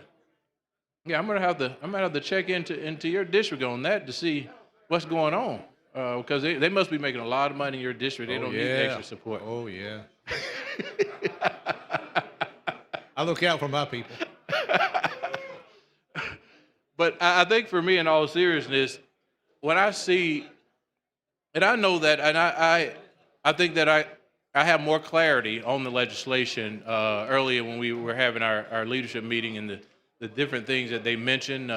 One of my colleagues from my good county mentioned to me that, hey, you can get a discount on all these different accessories, and it's not limited to just ammo and the actual gun. And so, and I say, yeah, that's fine, but there are individuals out here that are really having a hard time at the grocery store. They're having a hard time making ends meet. A lot of their folks right now that are furloughed. And so I just think that there are more priorities. We should have our priorities should be a little bit different than really focusing on issues that are actually not going to really help the average person. And this bill, I'm not saying that it's going to, and I heard the gentleman from Montgomery mention about legal guns and, and it'll take some of the illegal guns on the street. I don't know that it'll slow down the illegal guns on the street because I think a holiday is a one-time buy. And so I think for me, a one-time buy, I don't think you're going to have overwhelming individuals out there trying to buy unless there's just things that are, and I don't know what the cost average savings is, $300 and some thousand. I don't know that spread out throughout the state. I don't know that that will be an issue that people will be running to the gun stores. Right. I think firearms are somewhat an impulse buy. They see it and they like it and they buy it. And a lot of people buy something when it's on sale. They're not going to wait till a sales tax holiday comes around. But those that do want to wait on it, this will help them. I'm trying to help some people right here. And, we've had pieces of legislation in the past where we talked about the actual cost, and I think we've been off a little bit. So I just want to make sure that this 300 and some thousand doesn't turn to 300 million. That's right. In Florida, they do this for a whole month. They do it for a whole month? A whole month. Oh, wow. And then, and so did it increase the number of legal guns on the street and decrease the number of illegal guns on the street when they did it? It hasn't hurt them, yeah. Okay, so I think that if the gentleman from Montgomery theory is correct. Well, I don't think they've done it but 1 year, so I don't have no data on that, I don't think. Okay. Oh, yeah, I forgot. Both the gentlemen are from Montgomery. And so I just think that, for me, from a prioritization standpoint, I'm more interested in things that are actually going to help the general public and the. Well, you're going to be up here a long time. And then I think that when we look at trying to figure out a way to reduce crime and really deal with that issue, I don't know that this is something that's going to actually have the greatest impact in the direction of reducing crime. Do you? Well, as crimes increases, people want protection. So this would help them if they want to. You probably have a weapon for self-protection at some point, and this allows people to buy that with reduced taxes. Yeah, my gun was bought legally and stolen, and I hadn't recovered it yet. So I don't know if I couldn't recover my gun. I don't necessarily know that this is the magic bullet. You said you haven't recovered it? No. Well, go buy you another one on last weekend in August. I'm not gonna do that. Only if you gift it. I now have some hunting items for hunting. That's right. That's what this is really encouraged to do. It's really I can't encouraged for families to get out in the woods and everything, and get your families back together. And are many of these stores in rural communities or more urban areas? They're everywhere. They're both. Okay. Yeah, I guess I hadn't seen many in rural areas like. Well, there's not as many in rural areas, but there's not as many any stores in rural areas. Okay, so this is going to impact more of the urban areas or more No, I larger wouldn't say cities. that. It's going to impact everybody equally. Okay. Because there's, the population, there's less people in rural areas, so there's less stores, so there's more stores, more people, more stores. Okay. And so have you heard from any mayors or local communities to say, hey, this is a great idea, we're all for this? I've heard from a lot of people. Okay. But no local government officials or county officials at all? No, I don't ever hear from local officials on stuff like this.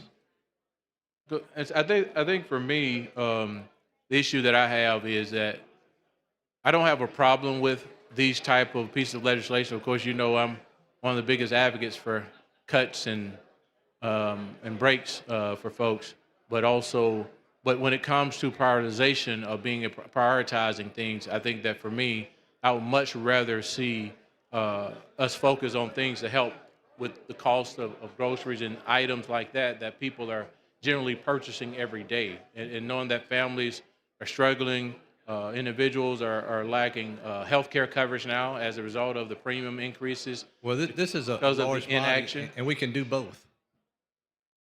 I don't know if we have enough money to do both, but I think that when it comes to priorities, we should really refocus our attention on the priorities that's going to really help people. as opposed to something that's really helping a certain group of people.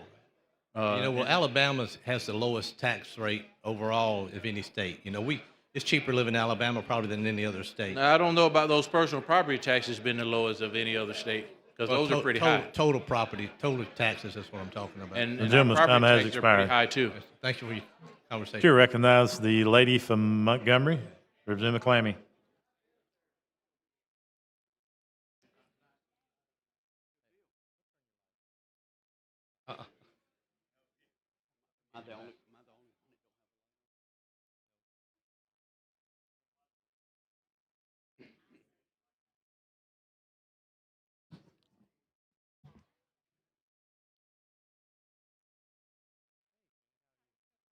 Oh, you look nice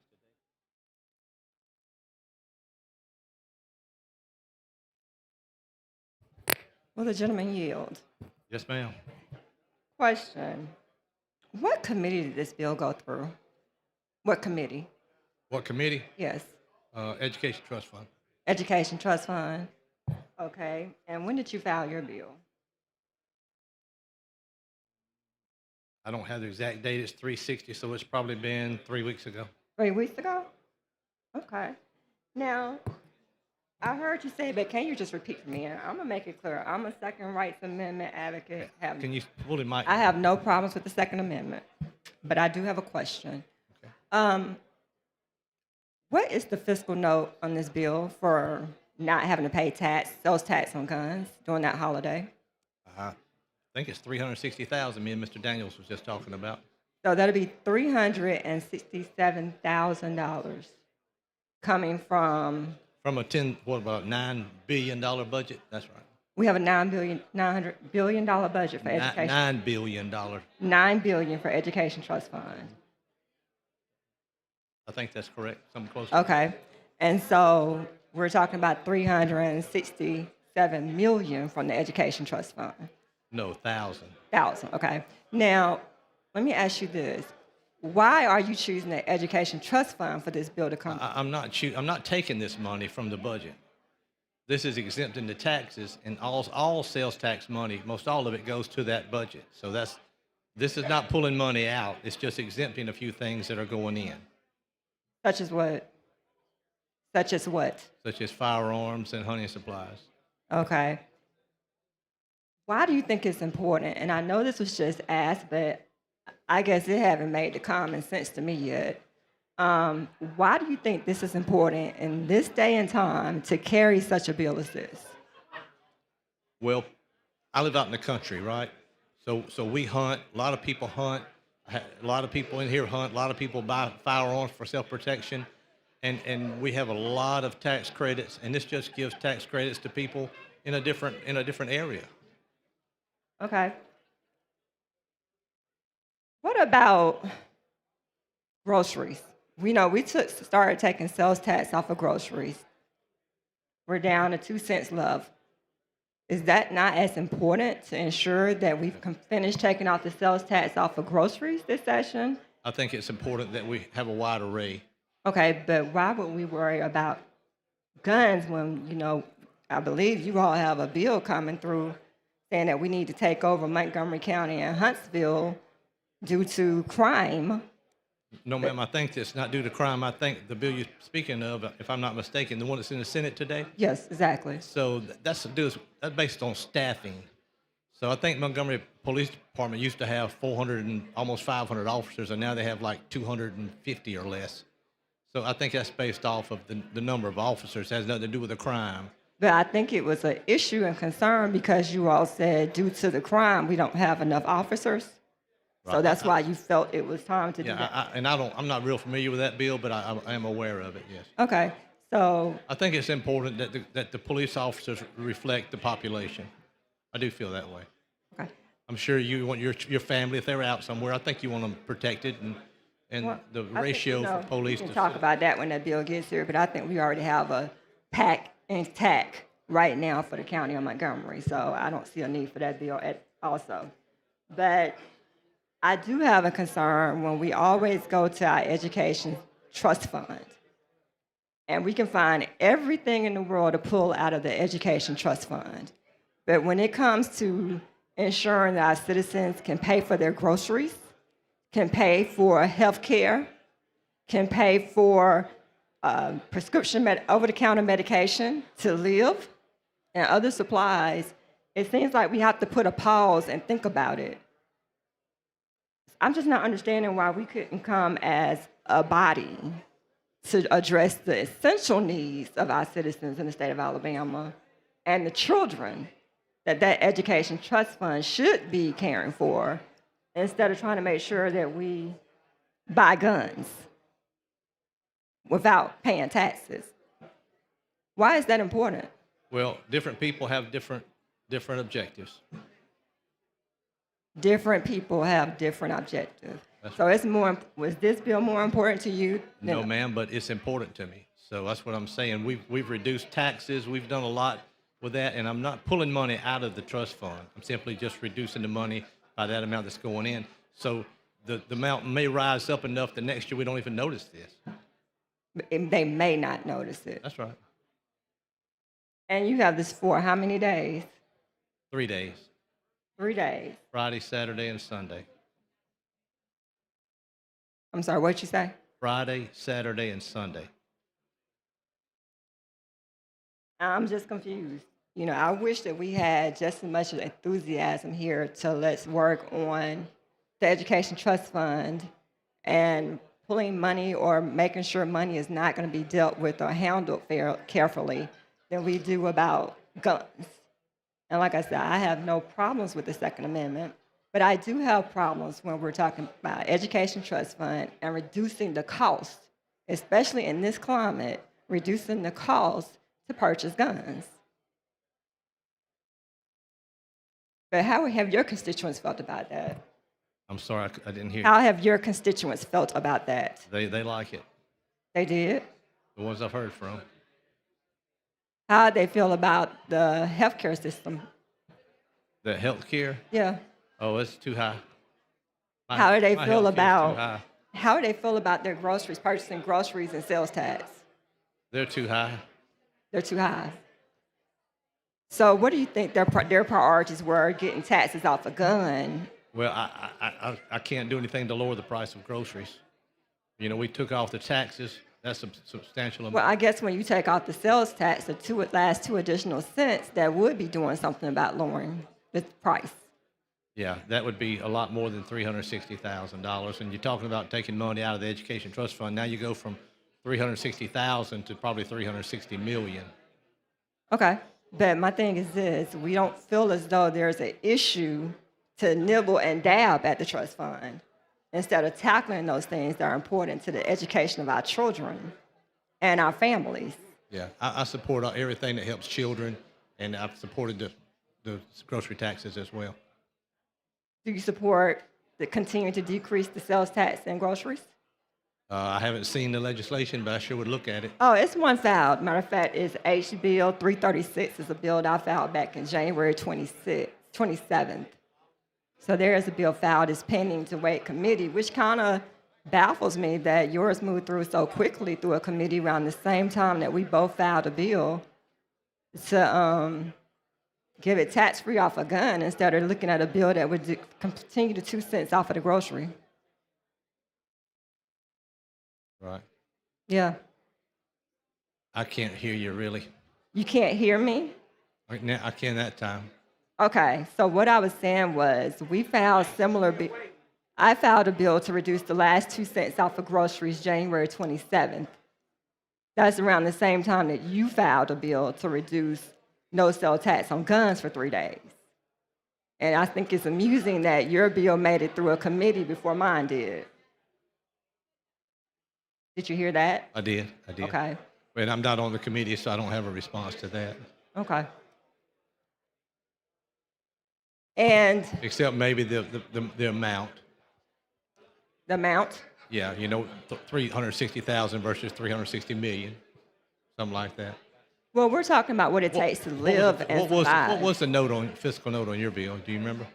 Well, you know, the fiscal note that I have here is, does it compare to trying to live each day because we have to eat to live, Right. compared to continue to tackle away at little things to the Education Trust Fund, to go and get a gun for 3 days for free. I mean, with no taxes. Right. So I think that's what my realistic here is. Why aren't we tackling things that affect us to live? We have to eat to live. We don't have to take taxes off of a gun. That's right. Well, I hope we can find some revenue in the coming years that we can go ahead and take those other 2 cents. In a couple of years. Well, You know, as far as my constituents are concerned, they are hurting now. I don't think they have time for a couple of years for us to make a decision to really. The lady's time has expired. Thank you. Question for the body now is the adoption of the BIR. Clerk will unlock the machine. The members will vote.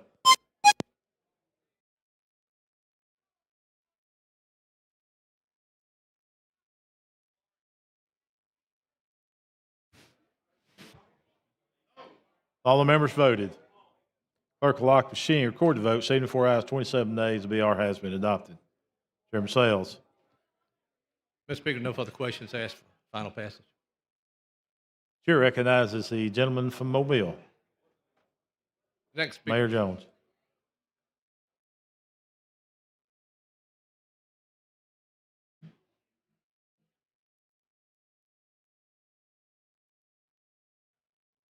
Thank you, Mr. Speaker. Gentleman, you. Yes, sir. How are you? I'm doing fine. How are you today? I'm good. I'm interested in I think you mentioned $360,000. That's over a 3-day period. Yes, sir. $110,000 a day average. That's the estimate, right? How did we reach that figure? I'm not sure. They've done that in the legislative office. Obviously we had to do it on some historical data. Or That's right. something. Well, they looked at other states. Okay. So we averaging $110,000 a day on firearm sales in Alabama. You say we average 100. If we 3 days, 300, that's $110,000 a day for 3 days, which is $360,000 or $330,000. So is that the norm for the state every day? I wouldn't think so. This is a weekend, and this is prior to hunting season, so I think people are going to be out. Like right now, I don't think, I think right now we're spending more money on fishing supplies than should on hunting supplies. I've had some discussion about this with people in my district. And to be perfectly honest with you, they weren't concerned about the rebate on guns. They were concerned about the rebate on ammunition. They got plenty of guns. They're just looking for a way to save some money on ammunition. So this probably would benefit them. I would just say that Thank you. on legislation like this, sure you have a number of people who are avid hunters and people who really are just gun enthusiasts. But I think that one of the things we need to really look at, not just the impact financially, but the impact on the community as a whole. And I don't know what that is. I'm sure you probably don't have any figures to tell us about that. But, we have a lot of guns that's sold that people don't buy from stores. That's right. I mean, in every community, there are a lot. And I believe that's what the crimes are committed with, correct? It is. And I think that people who do it legally, that's fine. But there's a lot of illegal activity as it relates to gun sales. There's not a lot of illegal activity as it relates to ammunition sales. Right. So that's why the people that I talked to were concerned about ammunition sales. But I was interested in knowing what's our average daily intake on firearm sales, and if it's $110,000. Well, now this covers hunting supplies, archery supplies, and that stuff Okay. too. See? So it's just not guns. Not just guns. No. Okay. So that figure is based on all of those things. That's in your correct. bill. Okay, that's what I need. Thank you. Yes, sir. Thank you.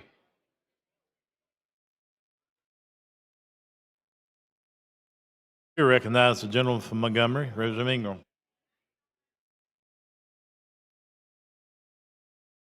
Thank you, Mr. Speaker.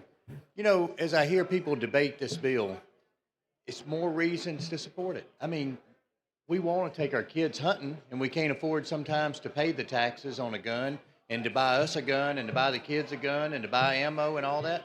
I mean, we're trying to get more people interested in hunting because if they're interested in hunting, they buy more hunting license. We have more match money on the federal side. It's a win-win. I mean, And then when you kill that game, whether you kill quail or rabbits or squirrels or deer, then you're going to save that money on your grocery bill, I guess, right? I mean, like I say, this has got to be a bipartisan support bill. I mean, this is a win-win. I'm going to argue with you on that one. And you know, I don't understand why it would cost that much on 3 days when you've got more people interested in hunting. They're going to come back and buy more supplies because they're going to need more ammo the next week or the next week. And so more people are buying that kind of supplies. It's going to create more of a market. And so I just don't think it's going to have a negative effect on the general fund or the education fund at all.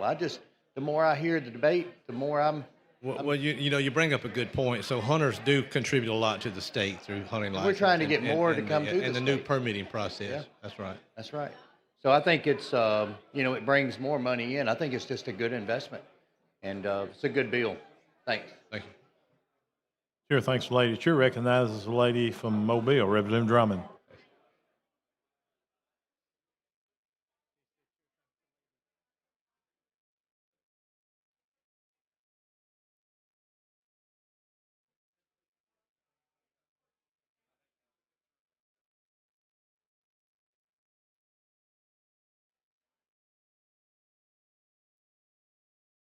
Thank you, Mr. Speaker. When the gentleman yield, Yes, ma'am. I will for you. I too have been sitting there listening to the debate.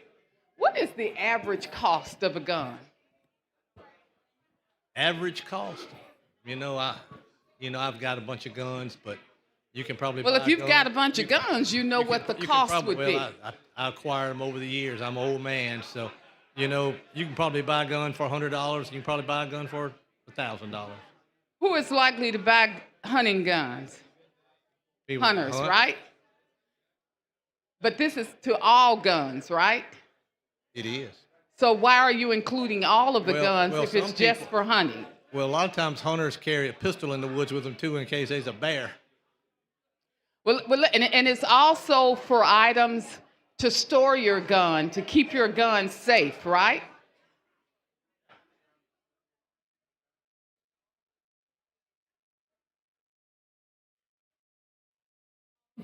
Now you wading through my time. Don't walk that slow. You got to walk faster. Okay, I'll pep it up.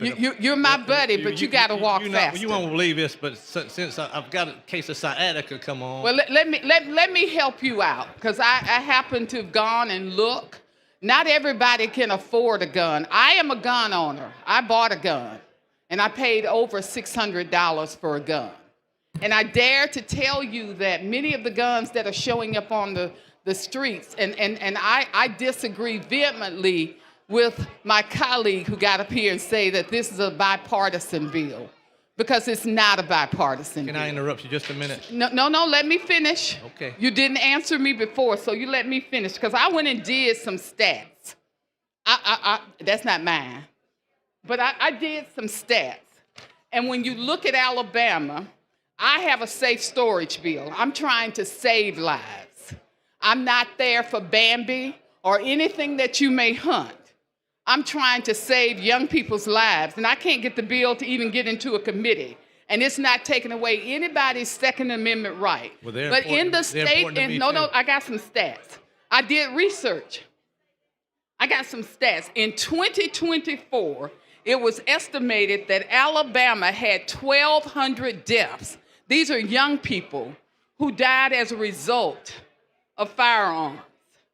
Firearm deaths for young people are 25.6 per 100,000 people, one of the highest in the United States. We are a state that people are poverty stricken. Everybody's not a hunter of the Bambi or the deers or the ducks.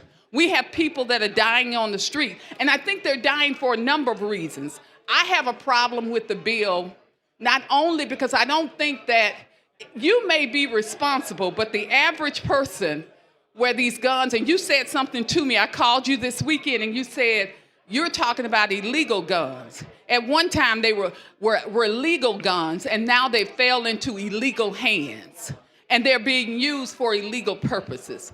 I'm real passionate about this. I am trying to save lives with my safe storage bill, but even beyond that, let me tell you, I'm going to give you my personal experience, which happened to me on Saturday, and I shared that with you earlier, and I want to share it with the body. Here I was, a politician who had been invited to a Mardi Gras-style community parade, and here I'm riding in a parade, and if it had not been for my driver, I may have gotten caught up into gunfire. He stopped, he heard the gunfire. Me, I've never experienced anything like that. I didn't come from a community where people shot each other. So it was all new to me. But I was so much distressed, and I told somebody that I was coming here today and you had this bill. We've got to be responsible gun owners because whether you agree or not, there are young people that are getting these guns and that we've got to be safe with them. And then the very people that I represent, I looked around that community while I was in that parade. I dare to tell you it was a poverty-stricken community. These people can barely buy food. And I look at it simply. We've got folks out here who can't eat. I even got 2 people right now asking me how do they pay their power bill. And we are using our time in the people's house to argue for a holiday for folks who ought to be able to afford a weapon. But I'm representing people who can't afford to even put bread on their table. What, don't I've got a couple right now who's trying to decide, do I pay my power bill or do I go to the grocery store? Buying a gun is not it, or having a tax holiday is not it. I think we can find more useful purposes to be able to fight. And I use these stats because it is the #1 killer of young people in the state of Alabama. I don't take that lightly. That breaks my heart because I know that we as lawmakers, and I know you're a responsible gun owner. I wish everybody was like you, but everybody is not like you. And as I said a minute ago, I am grappling not only on a number of issues from storage, but also for food, for power bill. We've got folks who are hurting in our community right now. We need to be finding a solution to help them to put food on the table, not how to get a gun. That's recreational. And if a person can buy a gun, y'all, they can buy, they don't need a sales tax holiday, but we do for those who can't put bread on the table. Now I'll let you ask me your question. Read that piece of paper, please. You don't have to read it out loud, just look at it. I know what this piece of paper says. I know what this piece of paper says, but that still doesn't stop my argument. Okay, we don't have to do it if you don't want to. I don't want to do it. I fixed it for you. You did it just for me. I did. If you did, you want to do something else for me? Just for me? Listen, you can't ask just for me. Just for me. As long as it don't we don't need a sales tax on guns. There are more important things that we need to be focusing on right now, and this is not one of them. As soon as we pass this bill, we're gonna start focusing on some of them. No, we need to focus now. A hungry person don't need tomorrow; they need today. And when they become hungry, they do things like I experienced on Saturday. They have no conflict resolution. More and more guns are on the street. They're killing young people. Well, it is not and it's not a win-win. I'm sitting there listening. I don't know where the win-win comes from.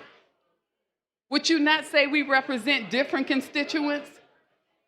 Somewhat, but not totally. Well, I heard Leader Daniels ask you characteristics of your district.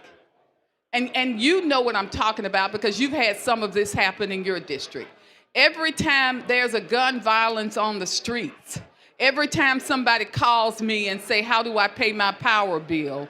Or they grapple with whether I buy my medicine or put food on the table. As a legislator, my heart breaks. Don't we have programs to help with food and power bills? I have no idea. I'm telling you what the reality is. They shouldn't have to be looking for programs. They need opportunities to have a safe life. They need legislators who will focus on issues that are paramount to their lives, not to our recreational side. The society right now is in such a critical condition, Chris. It really is. So And what I can we say do? that because I'm more passionate now than I was before. Because when I sat in that parade on Saturday, I've never experienced that kind of trauma before. I could have easily been injured. And what would you say? Let's do a gun tax holiday on weapons that could kill Representative Drummond. Would you celebrate that? That gun, those guns you was hearing did not come through this. You don't know what's going to happen to a gun. Me and you talk. More, you go to the police departments, more and more people are stealing guns even out of our cars. More kids are taking them from their parents. And we sat back and we continue to say, oh, you're going to take away my Second Amendment right. I'm not trying to take away anybody's Second Amendment right.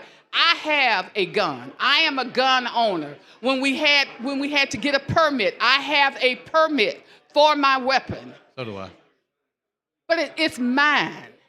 I don't want to pass policy that can end up taking somebody's life. The I don't lady's want to time pass has policy expired. that means that people can't put food on their table. Thank you. Chair recognizes the gentleman from Houston, Leader Lee.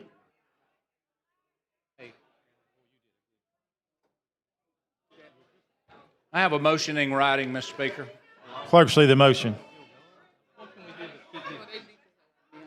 Motion in writing. Mr. Speaker, pursuant to House Rule 25, I move the previous question. All those in favor of the previous question, clerk? No, that was already in the Clerk unlock the machine. The members will vote. All I added was lockable pistol case. I put lockable pistol cases to cover a stop box, just for you. Clerk lock the machine. Record the vote. 72 ayes, 29 ayes. Previous case has prevailed. Chair recognizes the gentleman from Jefferson, Representative Datcher.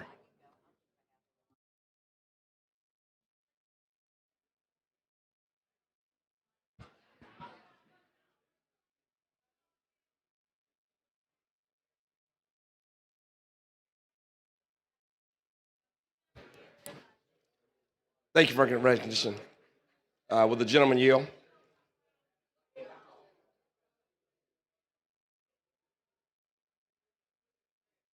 My time is rolling. Well, I want to have a conversation. Hey, how you doing? Good afternoon. Hey, tell me, I was trying to help our what Representative prompted Ford. this? I mean, What prompted this bill? I just thought we needed a sales tax holiday on firearms and hunting supplies. What other sales tax holidays do we currently have? We got a lot of them. Well, I think we have two statewide, right? Severe weather and back to school. Do you think that the need for a sales tax holiday for weapons and for ammunition meets that urgency? Like, I mean, Well, the reason it's a holiday is because I didn't want to take it off permanent. We were reducing taxes off a lot of things, but it's all the time. right, but of the holidays that are state designated, the ones I found, I haven't been there that long. That's But correct. I haven't been how long as Pringle, but the ones I found You were might need to help him. well, the ones I found were severe weather, and we are a state that really suffers from severe weather incidents. The second one's back to school, and we know how much that impacts parents who are trying to get their kids ready to school, which really is our number one. I think our priority is to, give kids a great education and a head start on life. How does this meet that urgency of those two? Like, that's a pretty high bar for sales tax holidays. How does this meet that urgency? Well, it's not urgency. I wanted to reduce the taxes on it, but I didn't want it to be all the time.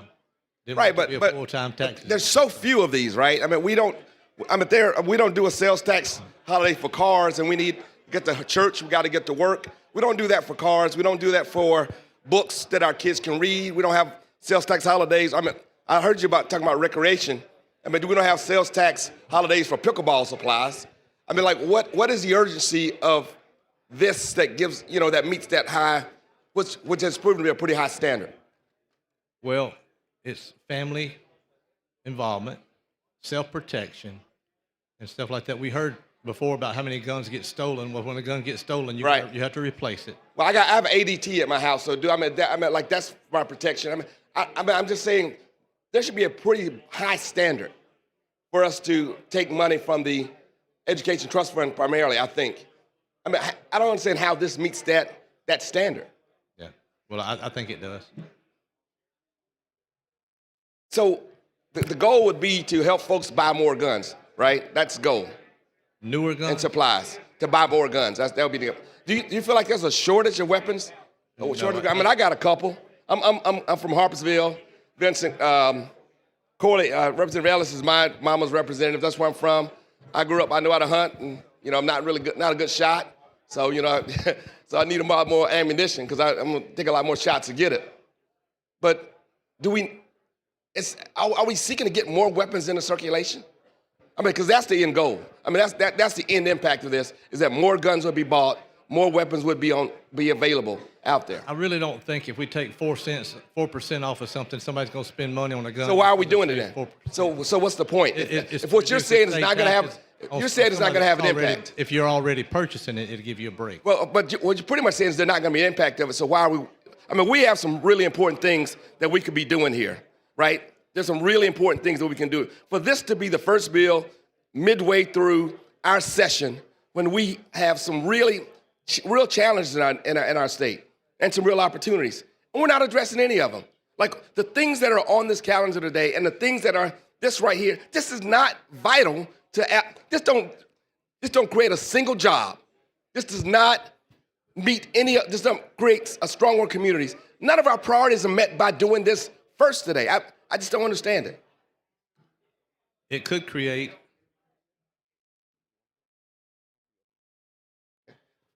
Speaker, I'd like to yield to the lady. That's fine. Yeah. Sure, recognize the lady from Mobile. Thank you, Mr. Speaker. Representative, I too, and I'll make this brief because I know we're running out of time, I was at that event that Representative Drummond spoke about. In fact, I was actually at the intersection dodging bullets. The saddest thing was to see young parents throwing their kids to the ground to make sure that they weren't wounded. And this was at a Mardi Gras parade in a small, intimate community, and it just made us want to cry. Which community was it? And you know the area well. It was Mobile Terrace, across from Hillsdale, out toward the airport. Okay. They have a Mardi Gras parade on Saturday. Theirs is the last of the Mardi Gras season in Mobile. It wasn't a downtown parade. I'm sorry? It wasn't a downtown Mardi Gras parade. It was not, but we had violence there as well. Really? Well, that's we had every year. shootings at two different events. Every year.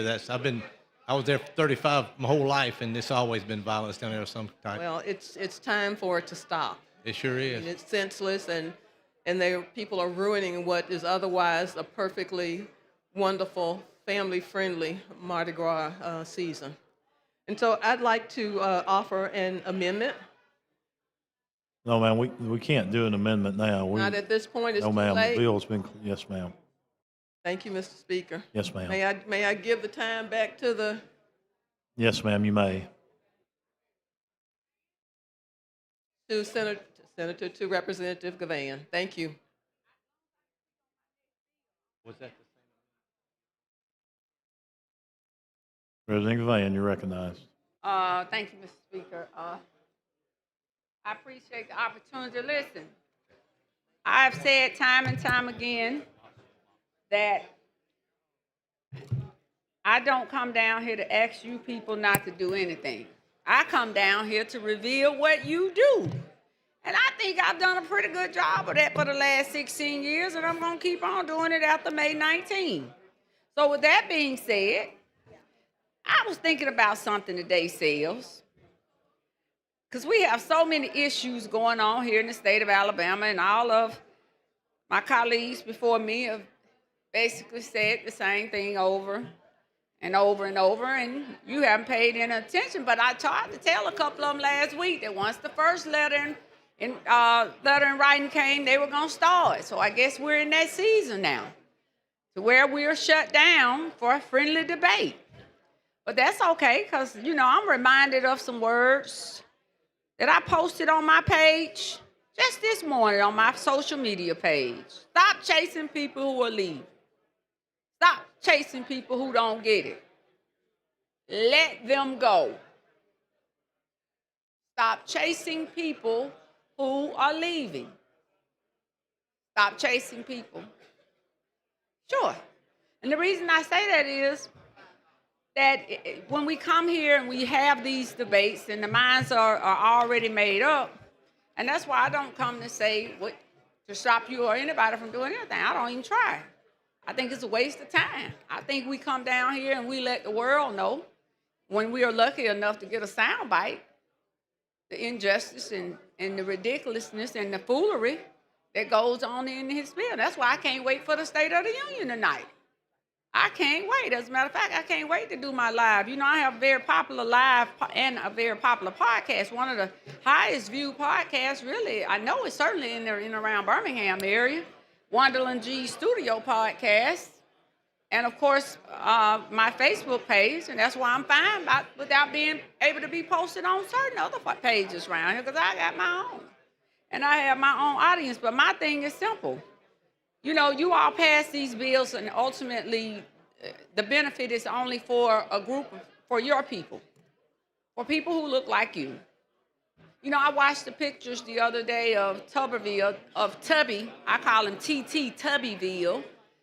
And I watched all of y'all in the hallway. The pictures, folks were sending me the pictures, and I swear to God, I said, Lord have mercy, you would have thought Barry Manilow or somebody was coming in here or something. Or Leonard Skinner or somebody, because I mean, I saw nothing. It was like, you talking about, it was like a moment where there was a rock star and the groupies. And I promised to God I couldn't tell which one was which. But I was just like, this is what we're going to be, what the people are going to be expecting. And it's just a little bit more of it, you know. And like I said, my biggest issue, I just want to be able to talk on the next bill. But with that being said, continue to be you and be great, and I will continue to be great. Thank you. Thank you. Question for the body now is passage of HB 360. Clerk will lock the machine and the members will vote.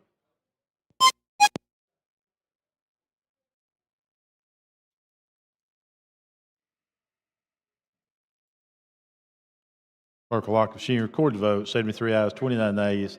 HB 360 has passed. Thank you, Mr. Speaker. Thank you, gentlemen. Clerk, call next bill. On page 60 of the calendar, House Bill number 363, with substitute by Representative Barnes, relating to crimes. Representative Barnes, you're recognized. Thank you, Mr. Speaker.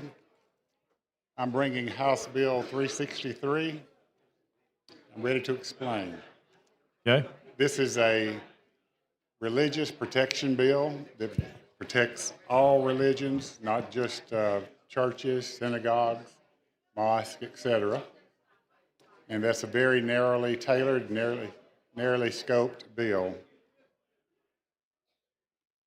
The chair recognizes the lady from Jefferson, Representative Van.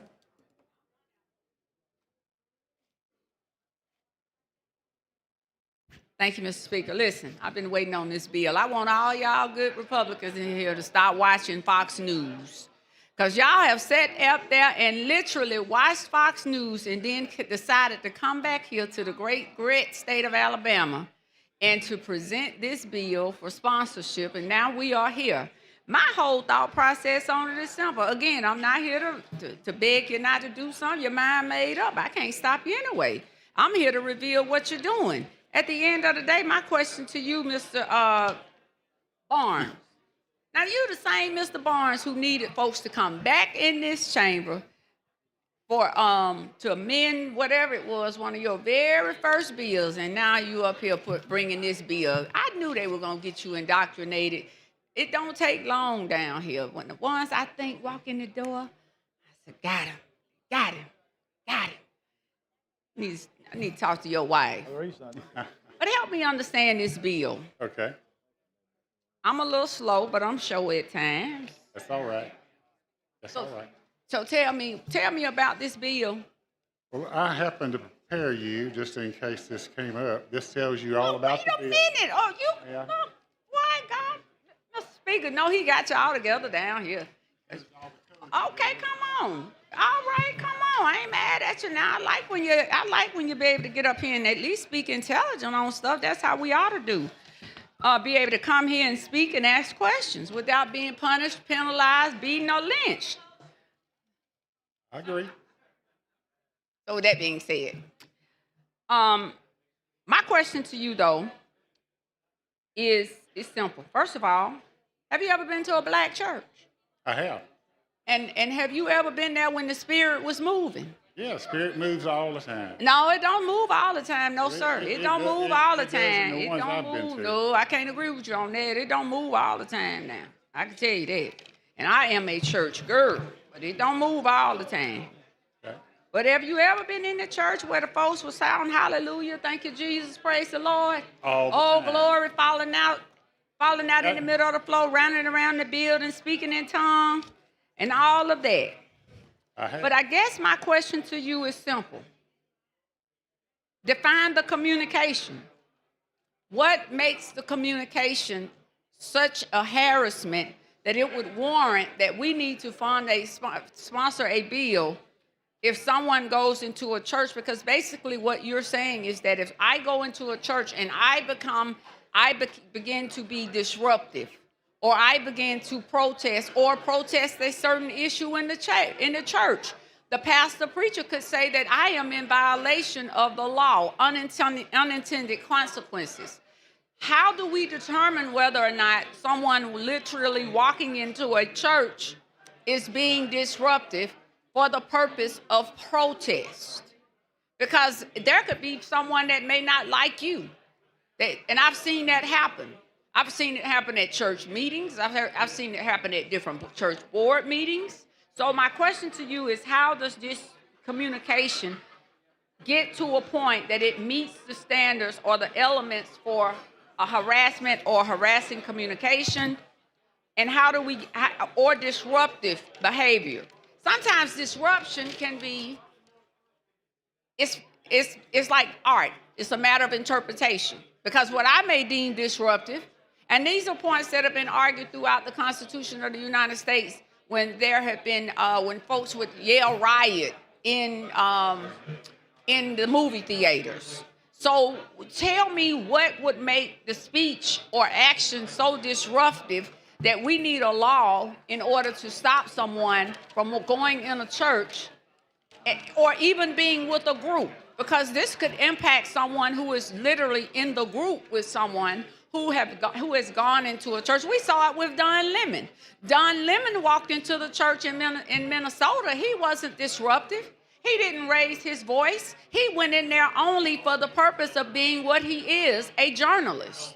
And he was arrested because he is non-friendly with the Trump administration, just like I am. So I guess I could be arrested, and I know some of the folks here, especially with all these good special interest groups down here that hate me, that I could easily be arrested. And some of them probably wish that I could, but they may have the power to send mailers, and they may have powers to endorse others, but they don't have that kind of power. So tell me what makes it, and I really don't care. Well, I want to make sure I understand. Could you just tell me a little bit more precise what you're looking for? What is? I just told you. Now you came here with this piece of paper. You ought to know, because the question I asked, I know it was the bill, very simple. Because the question I asked was very simple. Because we're bringing legislation that really will have to be drawn as it relates to the person who is interpreting the actions of another. I could walk into a church with a group, and I could be deemed to be disruptive or to be in a posture in which there is alleged harassment or harassing communication. I use Don Lemon because, listen, now I know there's some rocket scientists in here. This bill came about as a result of ICE being in Minneapolis when they killed the young lady a few weeks ago, and they killed the nurse, and the folks were protesting ICE, the killers. And they walked into the church, and Don Lemon went in there. And when I saw it on Fox News, if I had my notepad, I wrote down, some Republican in the state of Alabama will sponsor this stupid piece of legislation in. I did write that, because I already know how y'all think.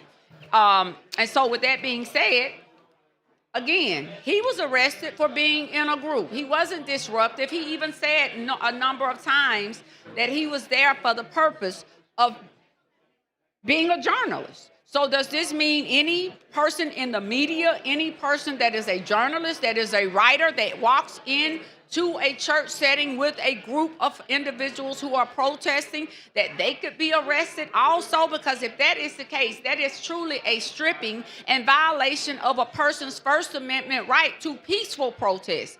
We're talking about peaceful protesting. If I walk into a church just because I walk into that church, even if I do this, well, this is a form of protest in the black community and has been for over 30, 40 years. Just the raising of my fist stance in protest, but it is also spoken solidarity for whatever the issue or the time is. So if I'm in there and I have a pastor that says I'm violating because I'm in here protesting because of the communication just by holding my fist up, I could be arrested and I can then be charged with a Class C, a Class C felony. I think an issue for me here is that this is a Class C felony. We have folks, and I can't get a domestic violence registry here in the state of Alabama, but we can pass legislation for a Class C felony. Make that make sense. That math ain't mapping, and it doesn't make sense. And I don't care if anybody from Aaliyah is over there listening. Hal, you know you all right with me now, but this issue. But with this being said, this is clearly an attack on someone's First Amendment right. It is an attack on journalists. Yes, it is, because it was bred and it came about as a result of what we witnessed a few weeks ago in Minneapolis because of the issue of ICE. And there were protesters, and there were people who went into those sanctuaries. Now, if they were disruptive, I don't believe in going into church being disruptive. I believe whatever damage I need to do, I can do it outside the confines, and I don't believe in living and acting any way in the church. That's why I come down here to Montgomery every Tuesday. And I do it in this sanctuary, in the well.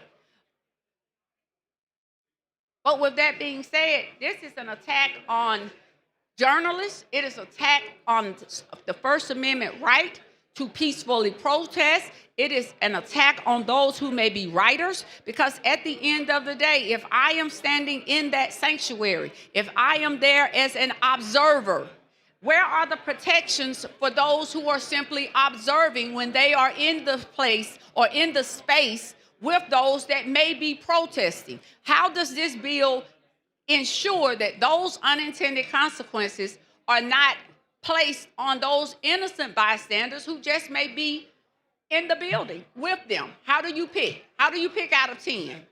How do you pick out of 20? It's very simple. You have to go into a church knowingly with the intent, and you're an attorney, you have to have the intent before this law even becomes effective. But who defines intent? You can't know what I'm thinking before I cross the threshold of a church. You won't know what I'm thinking unless the act is committed. So if I am with someone that is committing the act and they're not committing it, why and they're committing it and I'm not, why? The lady's time has expired. Chair recognizes the gentleman from Etowah, Representative Gidley. Representative, do you yield? Yes, sir. Mr. Representative, isn't one of our number one fundamental rights the ability to gather to worship without that worship being disrupted? It certainly is. That is it. Isn't that a constitutional right? Yes, it is. Now, I know the previous speaker just mentioned if you come in and raise your hand, you might be, but if that was the case in our church, we'd have to haul everybody off, okay? Yeah, okay. All right. But understand something. This doesn't have anything to do with taking away somebody's right to protest or somebody's right to speak what they want to speak. It does protect and add protections to those people who want to worship together and make sure that their worship is not disrupted. Am I correct there? Yes, sir. That's 100% correct. That's all it does, isn't it? That's all it does. It guarantees that worship that somebody cannot come in. They can come in and worship. They can come in and gather, all of that thing. But it doesn't. It guarantees the right that no one can come in and disrupt that worship service and make sure that they are hindered from fulfilling their constitutional right to worship. Isn't that true? That's correct. So that's pretty much, in a nutshell, what this bill does. It adds protections to make sure that our constitutional right to worship without disruption is protected, right? Right, and it's very narrowly scoped and tailored to do that very thing. Yes, all right. Thank you for bringing the bills. Thank you, sir. Sure, thanks, gentlemen. Sure recognize the lady from Madison, Representative Hall.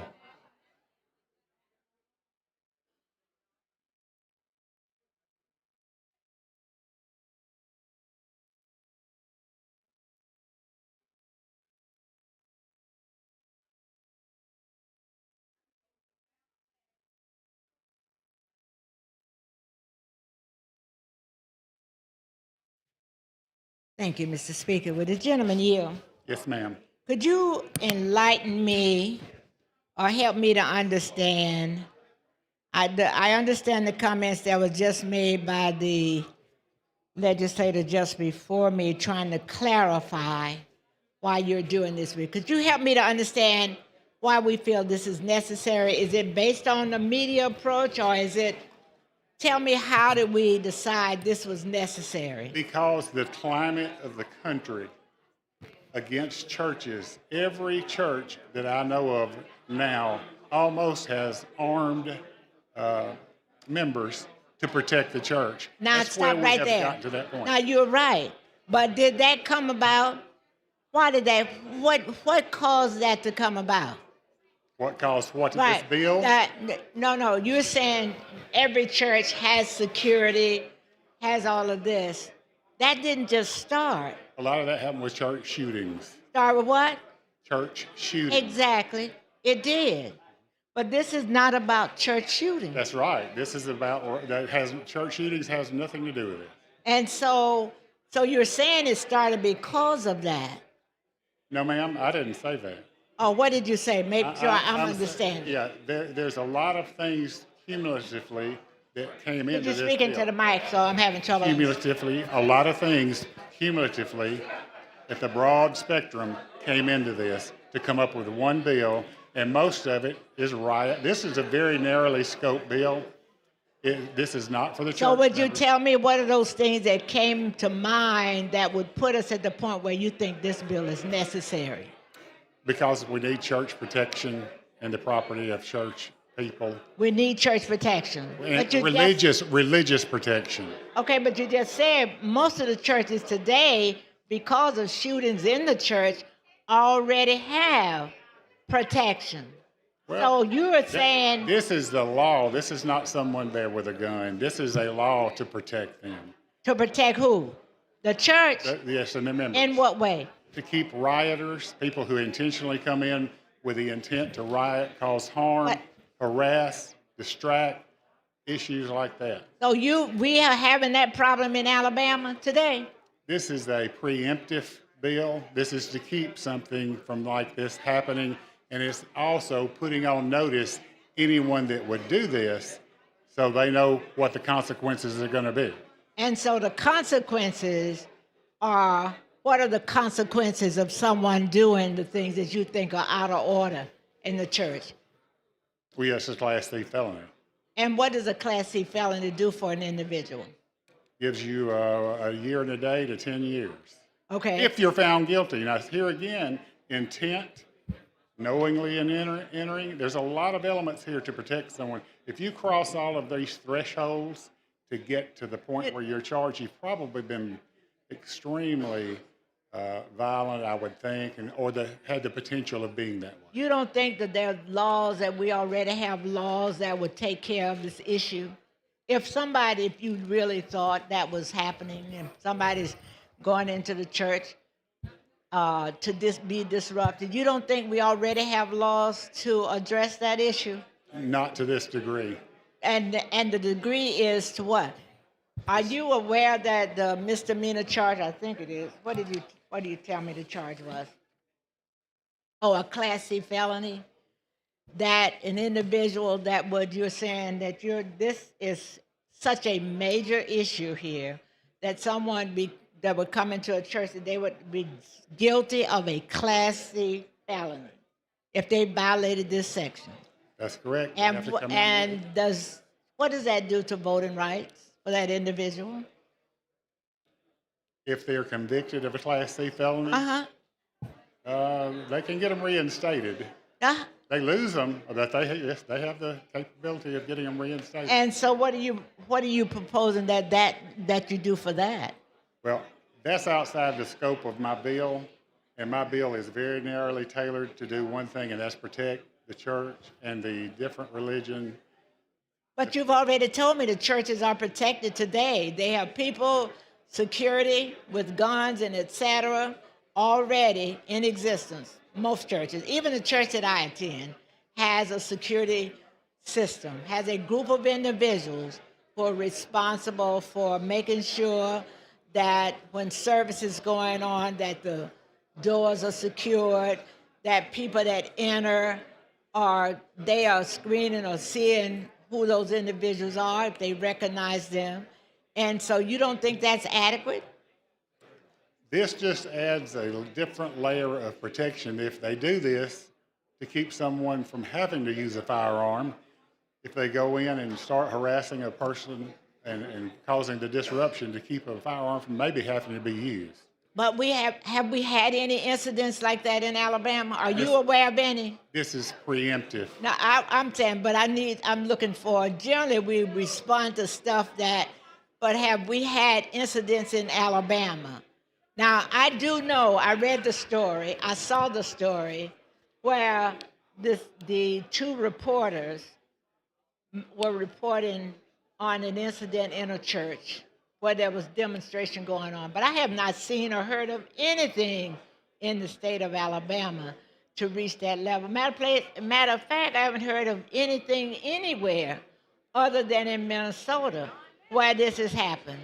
And this was because the reporter who now listen, this is Laura Hall's observations.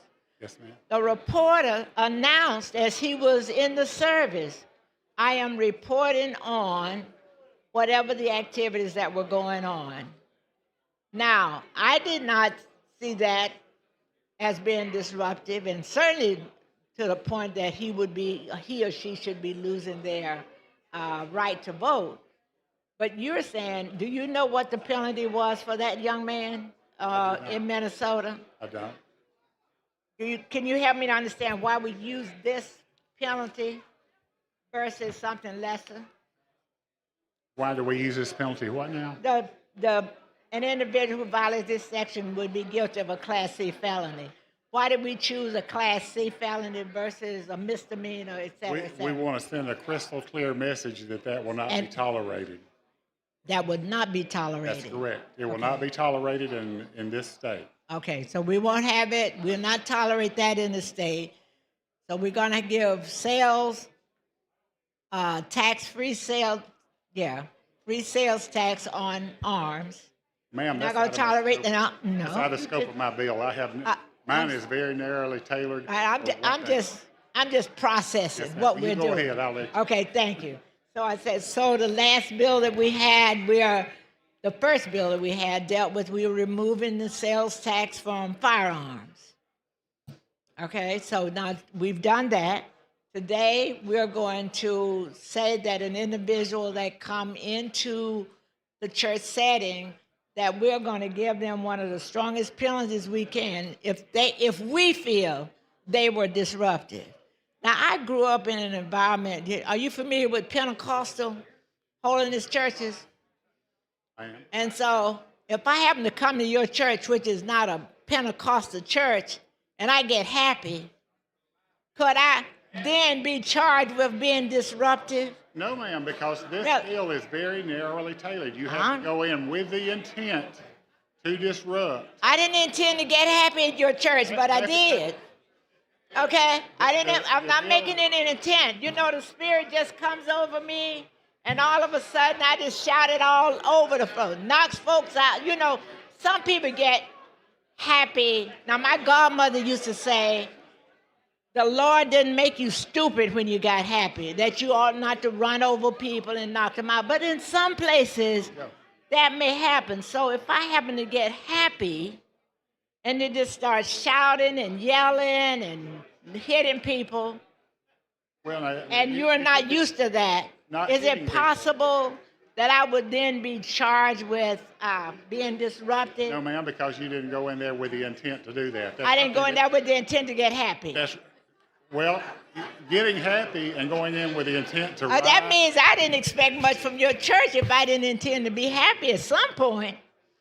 Well, I'm always happy in the church. Oh, well, I appreciate your smile and everything. Thank you for the opportunity. Chair but thanks the I lady. think it's bad. Chair recognizes the gentleman from Montgomery, Reverend Ingram.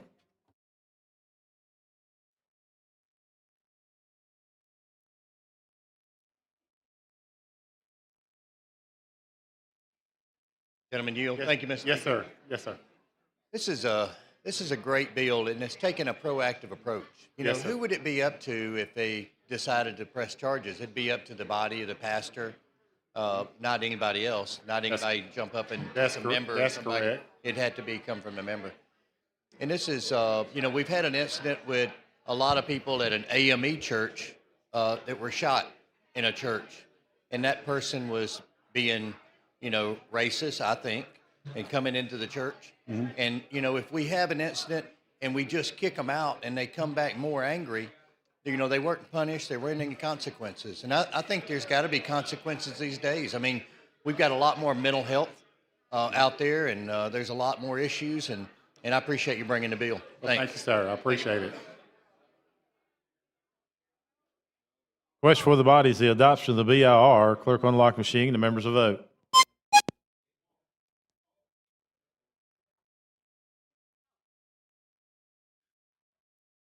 Clerk will lock the machine. Record the vote. 75 ayes, 25 nays. The BR has been adopted. Representative Barnes. Move for final passage.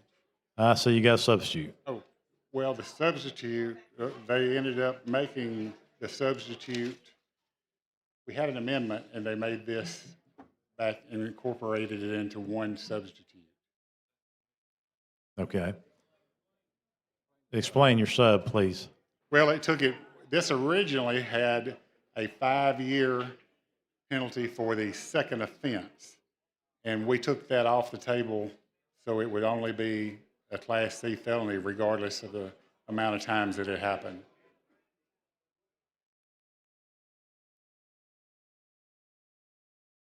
Yeah, I've got several lights on. How many wants to speak on the sub or the bill? Bill? Everybody bill? Okay, thank you. Question for the body is adoption of the sub. Clerk will unlock machine. The members vote.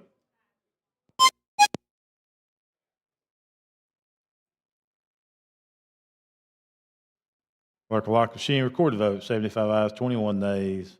Substitute has been adopted. Move for final passage. Chair recognizes the gentleman from Jefferson, Representative Sellers.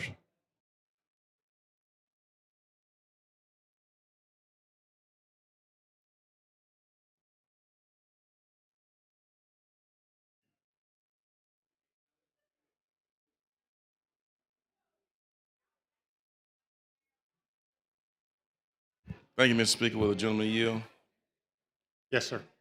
This is a very sensitive area, and I believe in definitely protecting the houses of worship. But I do have concern with this one, especially with the penalty phase. So I write in dissent to this House Bill 363.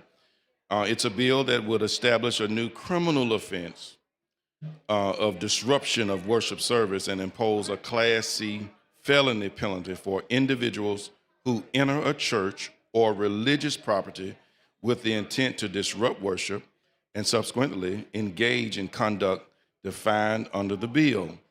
So while this stated purpose of HB 363 is to protect the constitutional right to practice religion without interruption, the bill's language and structure, it raised significant constitutional and public policy concerns. One, it is redundant and overbroad criminalization. So existing in Alabama law already prohibits conduct such as riot, unlawful protest, disorderly conduct, and harassment in virtually all public and private settings. HB 363 does not create new actionable behavior. It merely repackages existing criminal offenses under a religious specific label, and this creates redundant criminalization and risks unequal application of criminal law based on location rather than conduct itself. 2, there's a threat to free speech and peaceful protest.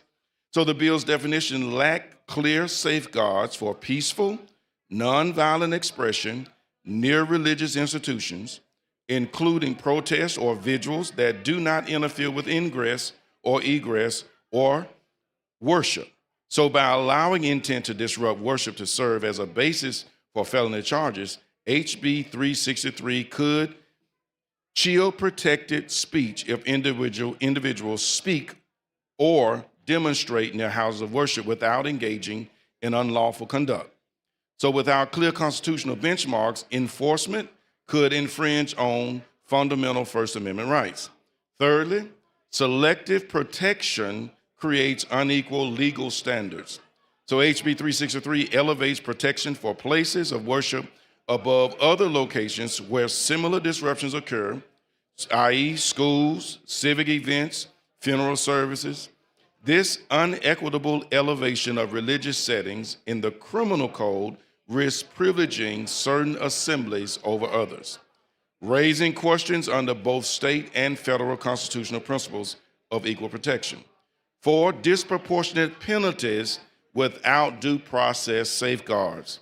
So the bill imposes Class C felony charges on first offenders carrying potentially lengthy incarceration and long-term collateral consequences, including disenfranchisement and barriers to employment.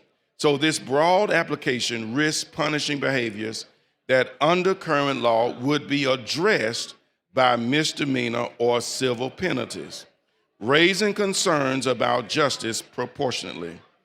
5th, existing law provides adequate tools.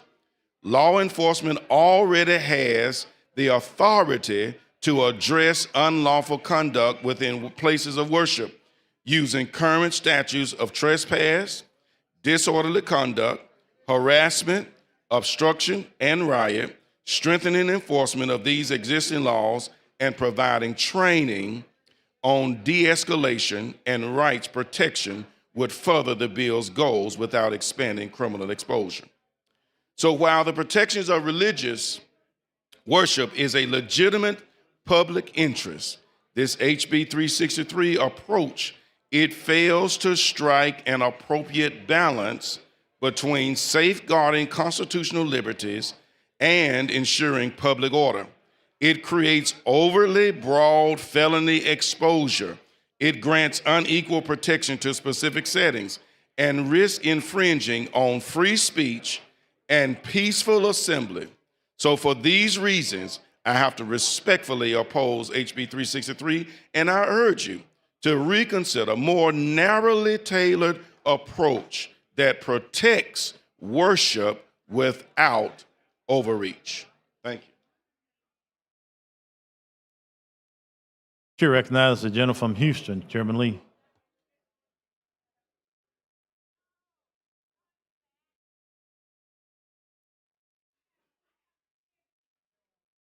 Mr. Speaker, I move for a previous question. Clerk, see the previous question.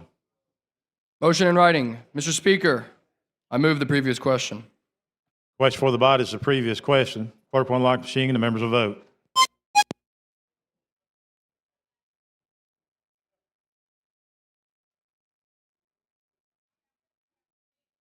Clerk will lock the machine. Record the vote. 75 ayes, 28 nays. Previous question has been answered. Chair recognizes the lady from Madison, Representative Lands.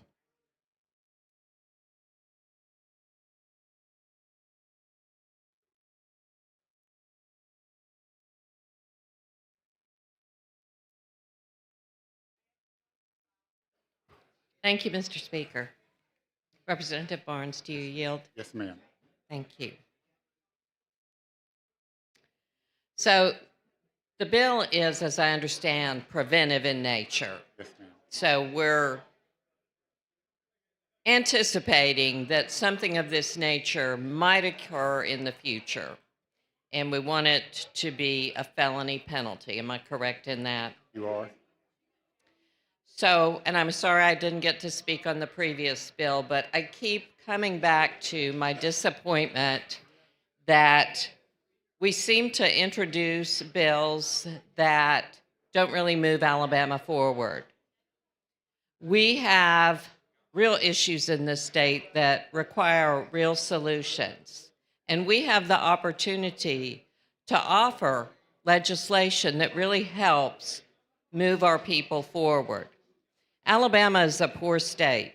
Our families are hurting. People can't afford to buy groceries, utilities. Homeowners insurance premiums are rising. We have a healthcare crisis. We have an increasing number of uninsured people as of the first of this year. We have a mental health crisis. We have too many suicides. We had another one in my community last week. We have an addiction crisis. We have so much work to do here in this body, and yet I keep seeing us introduce narrow aspects, narrow legislation that isn't moving the people forward. And I know our time is limited, so I just want to say that let's really get down to do the people's work. That's what we are here for. And let's look at what best serves the people of this great state. Thank you. Yes, ma'am. You recognize the gentleman from Mobile, Representative Jones.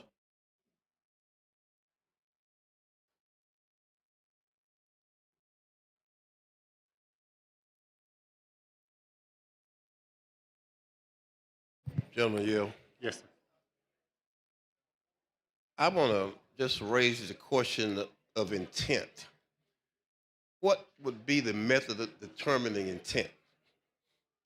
Well, I guess that would be up to law enforcement when they got there to determine whether you intended to go in or whether you didn't. Usually, if you go into a building or something, you intend. It doesn't just happen. You have intention to do something. When you go in with the intent and you knowingly go in with the intent to disrupt, that's the threshold that you've now crossed. If someone comes into a place of worship, I'm sorry. if someone comes in a place of worship without any intent to disrupt anything, Then this wouldn't apply. but listen, because application is going to be the problem. But they disagree with something and it stands up to say they disagree. Now, to some people, that would be them an intent to disrupt the worship. To that person, they're just speaking their opinion. And you're going to make them a criminal? This would not call. But you're not applying it. You're not going to be the law enforcement officer that'll apply this. Well, if they And go he in won't have the benefit of this discussion either. Yes, sir. And I really think that we're setting up something here that's going to be disruptive, and it's going to be really unfair to people who have no intent at all, no criminal intent. They just came in and disagreed with something that was said. But And it now, doesn't apply. you said that was left up to the people, the police officer, whoever they call. How would they know? They weren't there. Well, I guess they would look at the situation at hand. Was there a lot of rioting going on, this type of thing? I think we should be careful in criminalizing people's ability to voice opposition. I think we ought to be careful about that because it could be used for other purposes. I know what you think you're doing, but I don't think that's going to be a result of it. You know, it's okay to say, well, this is what we wanted it to do. Nobody will take advantage of that conversation but us. When it actually gets out there and someone calls a police officer to come into the church because there's some disruption, may have not had anything to do with an intent, but that person winds up being a criminal. I don't quite understand the rationale of that. I really don't understand the rationale of that. And by the way, I think the absolute worst place that you could take away a person's right to disagree is in the church. I mean, I don't understand how you say that. I just don't. It seems to me that we think that criminalizing acts change behavior. It doesn't. It doesn't. That's why the prison system full of folk. I think I don't have any problem with what you're doing other than the fact of criminalization. I got a real problem with that because there's actually no real harm done if somebody disagrees. They take them and say, okay, well, you need to leave our church. If they don't leave, you call the police department. They're going to come and get them. They're going to take them out of the church, and they're going to charge them without this. So I think it's really kind of overkill, to be perfectly honest with you. You're going to be a criminal because you object? No. Not in the church. No. I think you're directing it at the wrong place. Thank you, sir. Chair thanks the gentleman. Chair recognizes the gentleman from Tuscaloosa, representing England.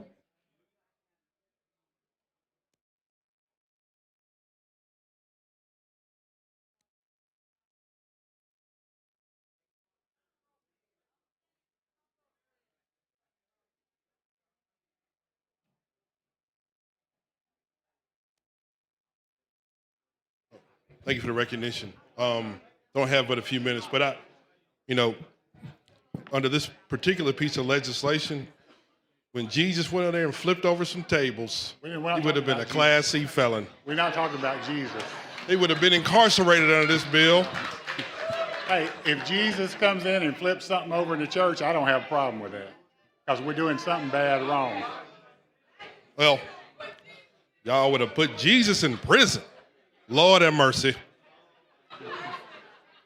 But I just want to say something. I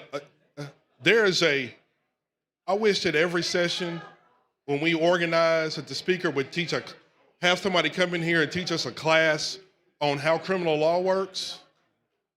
Because what you think you're doing with this bill, this and the way that it's worded doesn't accomplish that. Because, again, I heard somebody say something earlier about how this is going to protect somebody's constitutional rights in church. The Bill of Rights doesn't protect you from me, it protects you from the government. Okay? So that's not an issue here. And again, one of those fundamental principles that is always lost when people come out here screaming about constitutional rights. Church, private property. If I come in there with a T-shirt on that says I am, F-ICE or something that's generally constitutionally protected speech, right? You aren't taking my constitutional rights when you kick me out of your private property. It's the government. Bill of Rights protects you from government intrusion, okay? Number two, this is not a deterrent. It's not a deterrent.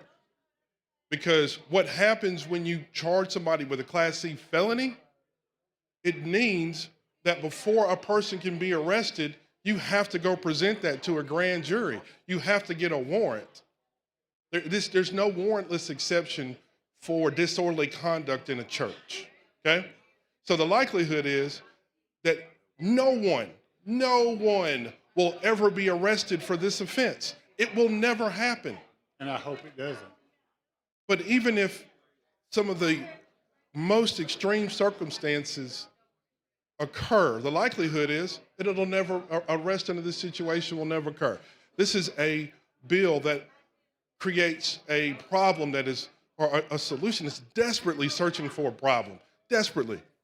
And the bottom line here is it's theater. You see something on TV, you pass a bill and you say you've done something about it. But on the other hand, all you've done is nothing. It's just political theater that ultimately treats this process as collateral damage for an unnecessary resolution. And we have wasted so much time here on things that don't solve problems. Because at the end of the The day, gentleman's time has expired. it ain't bringing nobody's power bill down. Question for the body is passage of HB 363. Clerk will unlock machine and the members will vote.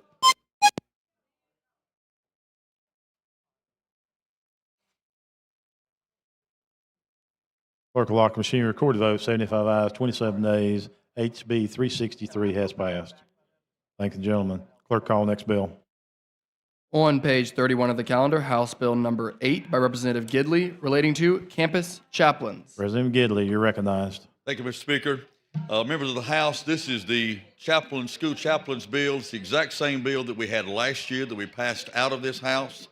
It does provide for school boards to make their own decision as far as allowing volunteer chaplains into the schools for the purpose of helping administration, teachers, and those that would need that support that we give to so many other entities across our state and across the nation. Now we're offering that to those who are on the front lines with our children. Mr. Speaker, I'd ask for the BIR, and once we do that, I have an amendment that simply corrects a clerical error once we get the BIR. The chair recognizes the lady from Montgomery, Representative Morris.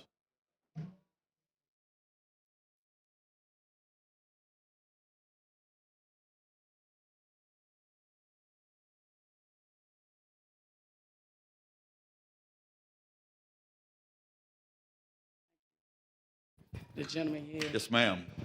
We've had a lot of conversations about this bill. Actually like the bill. However,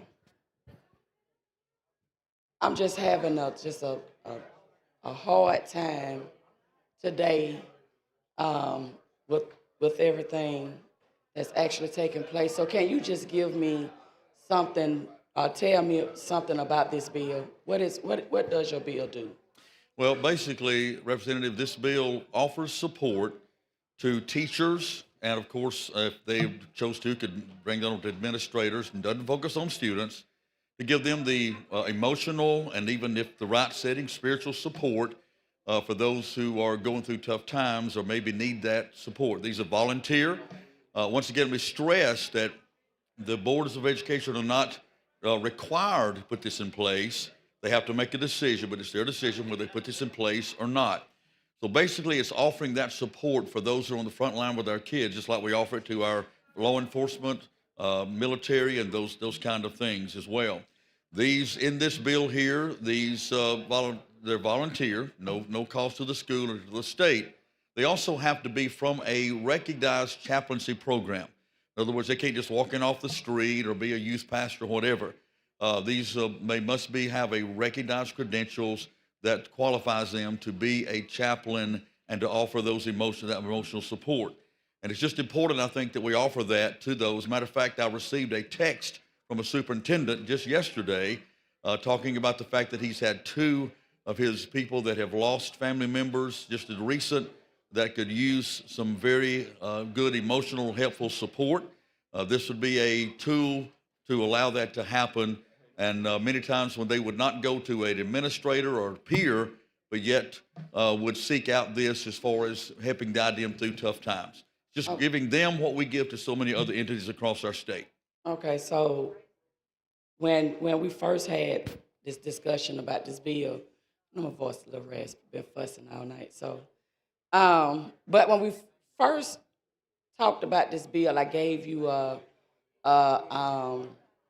story of me with my family, being at the hospital and, a chaplain came in, didn't ask no questions, didn't try to impose religion on us, wasn't restricting anything dealing with religion, just was basically saying, if you want prayer, or just was a listening ear so we could be able to vent about certain things. And I just think that, that this is when we separated, talking about chaplains versus just being a pastor. Can you just give me the difference between those? Can you give me? Yes, can I? Yeah, someone who has been through a chaplaincy training program knows how to deal with each situation based on what that is. They know how to give that moral support. They're there to give spiritual support if those people ask that or if that's the proper thing. But they know how to not do that if it's not the proper thing. They know how to talk to them when they're having a problem to make sure they guide them through the process, not make the process worse. So they know, just like hospice chaplains, for example. Many times a hospice chaplain goes into a situation, end of life, they'll pray with the person if they want that, but if they don't, or if they're of another religion, they know how to also not cross those barriers. So that's why the chaplains that are trained properly are so essential, because they know how to deal with the situation, how hopefully to say the right things in the right setting to help them work through that, not make the problem worse. So what would you say would be the difference, like if someone is an ordained pastor or a chaplain? Because if for a lot of people, they just trying to figure out do you have to have a background check because they're going into school systems, That's right? right. So Right. what are the If you credentials? look in the bill, it requires anyone that they would allow in to make sure they pass all the same background checks that a teacher or anyone else working in the school would pass. So that's extremely important. Nobody that has a sex offending background would be allowed at all. And so that's very important that is, that's in place as well. And then also to have credentials that show their ability, that they've been trained to know how to help people work through those times of crisis or emotional times. Okay, well, thank you. I appreciate your time. I just had to come down and just say a couple words ma'am. because I'm just really a little livid right now. But thank you. Thank you, Mr. Representative. Chair recognizes the gentleman from Madison, Representative Lomax.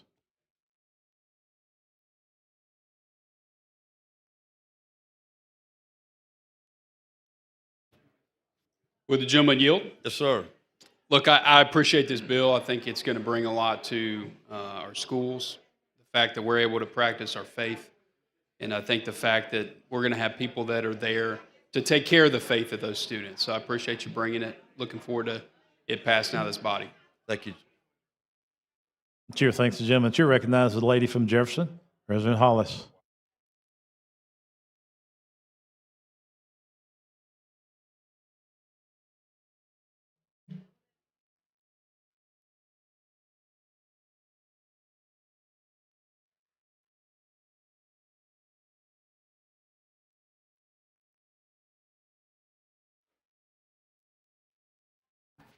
Thank you, Mr. Speaker. Will the gentleman yield? Yes, ma'am.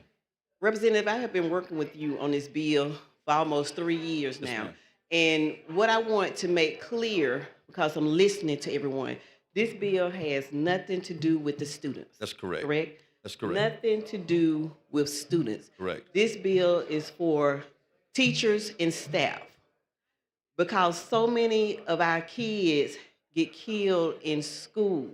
When something happened to the kid, the teacher is the one who is being the children's support system. That's right. Correct? When they're being the support system, they have to be strong for the children. That's correct. The issue is that the teachers or staff do not have anyone to talk to as far as with their emotions. That's correct. So they have the option to talk to a chaplain if they choose to. Sure. Yes. Correct? Yes, ma'am. And I have talked to many school teachers, principals, saying that this is a need within the schools because they go through their emotional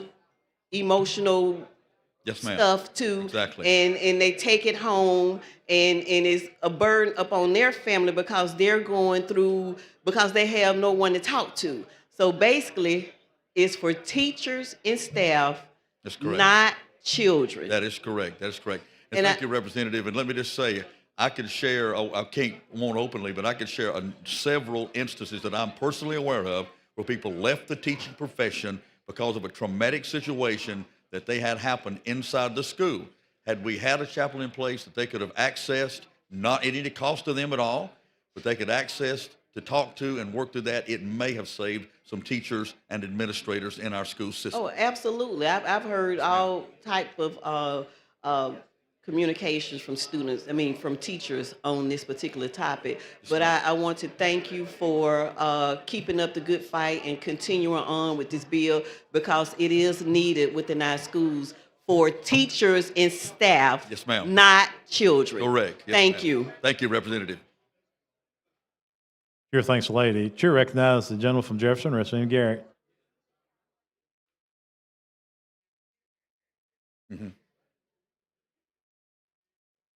Thank you, Mr. Speaker, for the recognition. I'm so glad that my colleague, Representative Hollis, came to the mic because I was going to say basically what she just said. I recall going to one of her quarterly events that she has. You and I were both there Yes, sir. a couple of years ago when you presented this bill and you had Yes, this sir. discussion. This is I think she said it very well. I think we ask a lot of our teachers. We provide a lot of support in the budget and other areas for mental health and emotional needs for students. And I think it's this bill addresses what we need, what we've not done well, good job of. That's with teachers. So I appreciate you bringing the bill. Thank you, Representative. Thank you so much. Chair thanks the gentleman. Question for the body now is the adoption of the BIR. Clerk will unlock machine. The members will vote.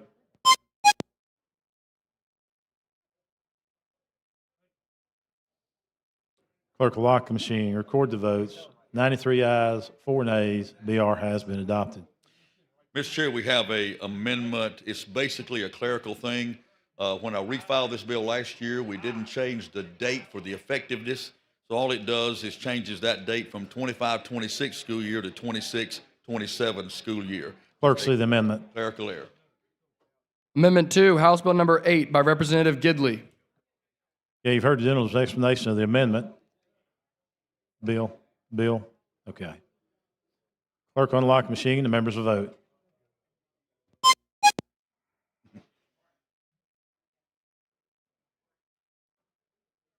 Clerk will lock the machine. Record the vote. 9 some ayes, 3 nays. The amendment has been adopted. Mr. Speaker, I call for final passage. Chair recognizes the lady from Jefferson, Reverend Moore.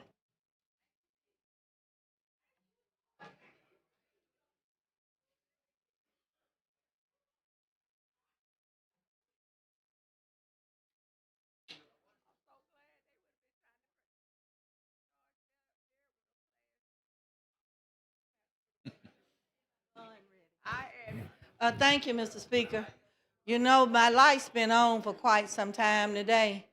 And I know when I got up here and read this rule number 52, they say no member should speak more than 10 minutes at one time, no more than twice on the same question, which is the opposite of what I was told 2 Thursdays ago, that I can only speak up to and when somebody give me permission to do the speaking. I just want to keep emphasizing what the rules say for this quadrennium.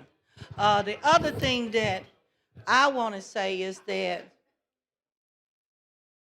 with the types of bills that this party has bought, I don't know with this one why we need a chaplain for even for our teachers. During a teacher's busy day, when do they get time to speak to a chaplain about their problems? And I would hope that they have their own minister that to go to with that. We or this party, Republican Party, continues to pass laws and put burdens on other people when you don't even know what those people are going through during the run of a day. I have so many teachers that we have put so much on them. Many of them don't even get a chance to eat lunch until they're on their way home from school. And yet and still you hope that their principal or somebody is going to give them the time to sit down with a chaplain who they might feel comfortable with, because it might be someone, even though with most chaplains you would think that they don't come and profess or teach any specific faith. But at some point in time, that does come into play. My prayer, it's not even my wish, because we done had some bills today, Mr. Speaker, and I understand that the party is under pressure. But at the end of the day, we're here to help the citizens of Alabama, the ones who need health care, the ones who need food, the ones who need shelter. You could drive through the city streets and you see all of the people and how they have housed themselves on the side of the road. When you drive through, take your time coming 65 south going north and get right there before you get to University Boulevard and look over on your right-hand side and you'll see the little tent city of people that don't have a roof over their head. Then if you drive a little further and you could look under the freeway and you'll see where people have all of the belongings they got in the world and they sleeping under the top of the freeway. Those are the type problems we ought to be trying to solve. How can we help our babies that are born with so many different illnesses rather than us trying to take away health care? We don't try to put any type of decent housing in place for people. Yet we could sit here and hope that somebody needs a chaplain when they don't have the time during the day to even sit and talk with one. But I would hope that each and every one of our teachers would have a pastor or someone that they could talk to. And that chaplain that's walking around could be probably giving their service to providing food, clothing, and shelter to people that need it. I am overwhelmed about the concern of the types of bills that are allowed to come to this floor that has nothing to do with people. Nothing at all, but just because you can bring it. You can bring it. And just because we sit here as the minority party in number, that we have to sit and wait. If we got a bill, we got to pray it first of all, get in a committee. Then after it gets in a committee, we got to hope and pray that they'll even listen to it. But because of who we are, unless we take one of y'all bills, it don't go anywhere.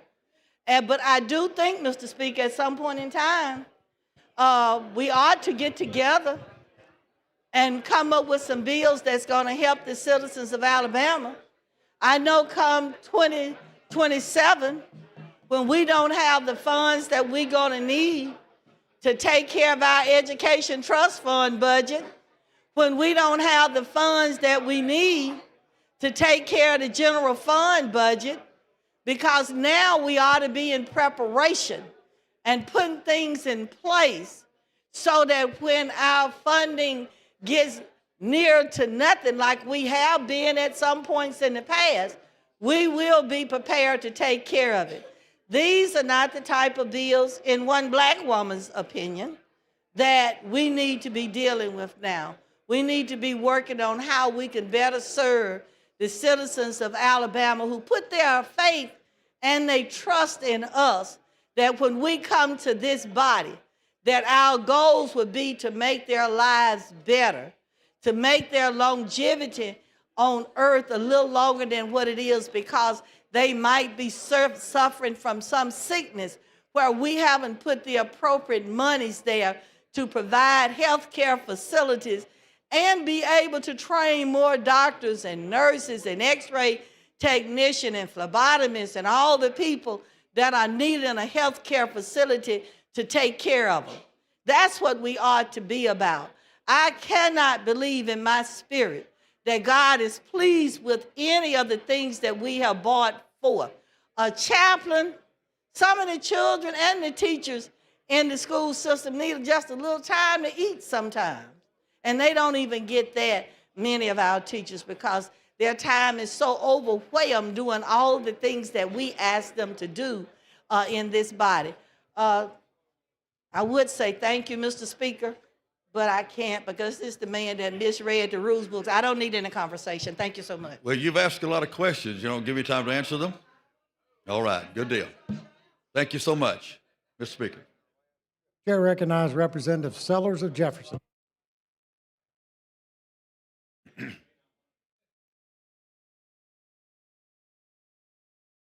Thank you, Mr. Speaker. Will the gentleman yield? Yes, sir. Chaplains, just for teachers and administrators, is so important. I become the chaplain to my wife every night. And to hear some of the stories that not only she has to endure, but also teachers have to endure from a day to day to day to day. There's not enough counselors. There's not enough support. And just to have a level of calmness, a listening ear, I believe will be beneficial for all educators to have that opportunity to do that. So thank you. Thank you, Representative. Appreciate that so much. Chair recognizes Representative Jackson of Clark.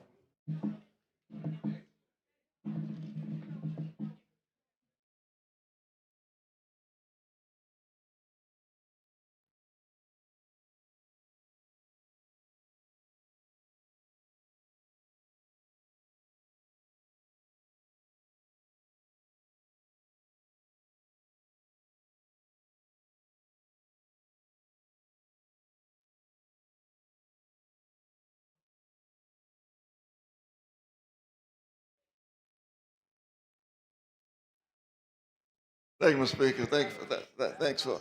I was reading from my previous question, but I kind of got caught up, lost it on the way down.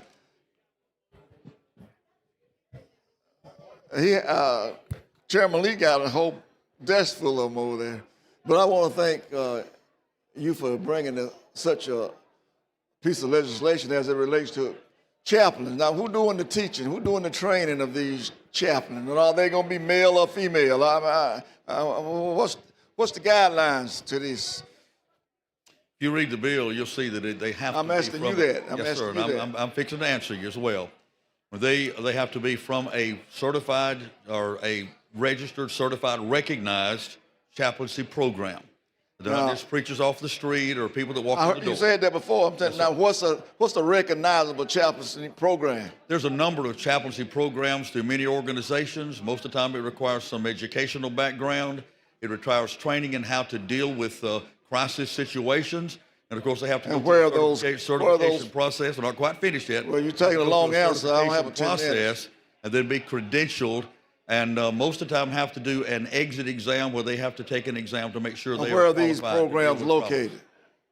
Many different places. My denominational church has one. Many of your universities have them. Military veterans facilities have those.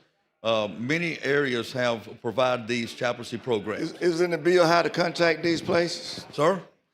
Is Oh, it in the bill how to contact these? No, sir, it is not. I But no, wait. See, don't jump off. This my few minutes here. I mean, all these long answers you give me, you haven't given me any information. I asked the question, you talked, but I'm plain and clear, simple. See, people that do a lot of talking about, if you really look into it, there's a lot. The window dressing is beautiful. Pull back the curtains and you see the termites. It's a lot of stuff that we are not told in these bills, and I read. I got as some said, the unintended consequences, the collateral damage that could be done by these chaplains. Is there a background check on these people? absolutely, they must pass the same background checks that teachers do. Yes, sir. And so, because you're going to loose them in a school with educators, they got enough pressure on them as it is, trying to deal with all these personalities that coming into these classrooms every day. So I taught school. Being a minister, it helped me knowing the Lord. But see, just having a program wasn't going to do it. The Spirit of the Lord is one that helps deal with. You can have the professionalism, but you can't can't communicate, because there's a way that you talk with the people that are going through these crises. Everybody, ain't no one size fit all when it comes to dealing with crisis, and especially emotionalism when it comes to mental issues that dealing with. You said we reacting after something that's happened traumatic in that school district. The kids need help and the teachers need help. And so we're just looking at how to deal with the issues of the adult, but then they got to deal with the children. Just take, for instance, a kid get killed, gunned down in the community. Maybe a pretty prominent guy, athlete, and the pain that comes into that classroom that next day, and then throughout the whole school district, because this guy had some potentials to go far in life, but his life was cut off by being in the wrong place at the wrong time. We talked about gun violence. We want to take away the taxes for buying them, but not just for hunting, but for all guns. And this is, in my community, these are some of the main issues that the chaplains or counselors have to deal with. If it's not gun violence, it's accidents, car accidents. 3 and 4 people killed at one time in a speeding vehicle. And so these are how, and each issue present itself in a different manner. Would you think that because maybe you got a one size fits all for all issues, but I think all of them are different. There are. There's all kind of situations. Yes. And what you would say or share with some people won't help the other person. That's why those chaplains that is trained through a registered chaplaincy program knows how to deal with each individual situation. Kind of like a fireman. Yes, sir. I would assume. Yeah, you can make. You might have a 2-alarm You know, fire, there's might have a chaplains for them 5-alarm too, fire, yes. but you got to know how to deal with any fire as it occurs before it become catastrophic. So training is important. I agree with Very that. much. Yes, sir. But I'm looking at this, at the big picture of the world, bringing everybody under one umbrella, poisoning their mind with one ideology, and still not letting people be independent enough to do some of the things for themselves. And so, a great thing can be good, but then there's some consequences. The devil is always in the details, but we need the help because we are in a crisis right now. Our nation is in a crisis. Are there in a training for how to deal with the crisis that we're in now with chaplain training? Under the regime that we are living under now. But people are calling me about that. You say you got one email.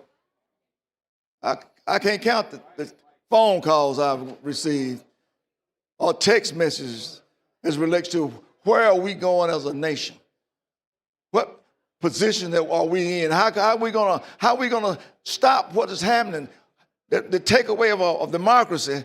These are the issues that we're dealing with every day.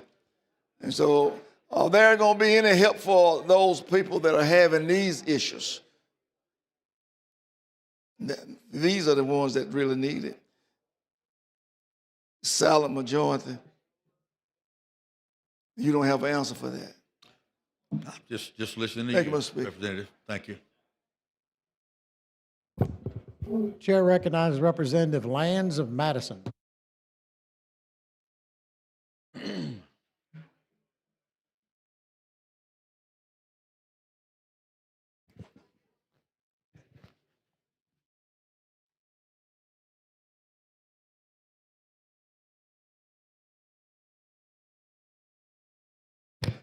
Thank you, Mr. Speaker.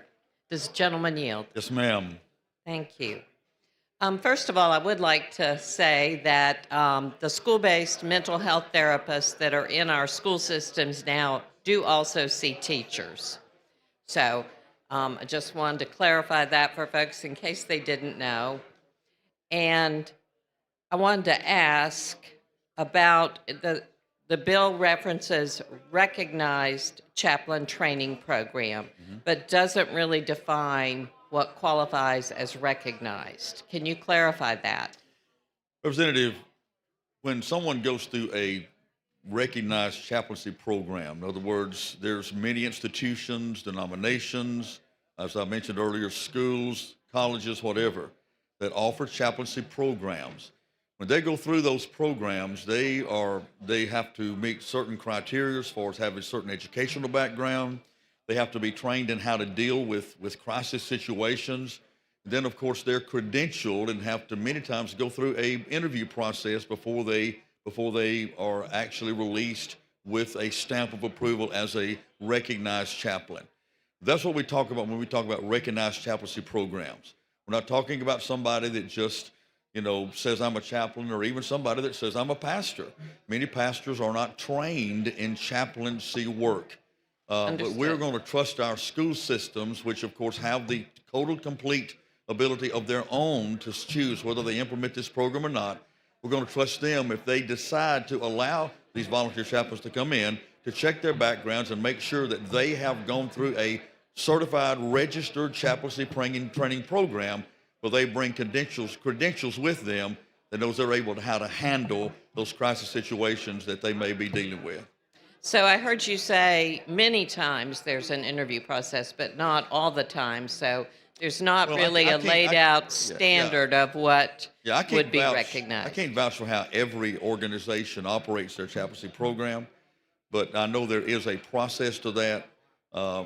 Some of them are different lengths and different things, and depending on what they're doing or what they're going to be dealing with. But there is always a deep training process to a true registered, recognized chaplaincy program that prepares them for dealing with what they're going to be dealing with. Yes, ma'am.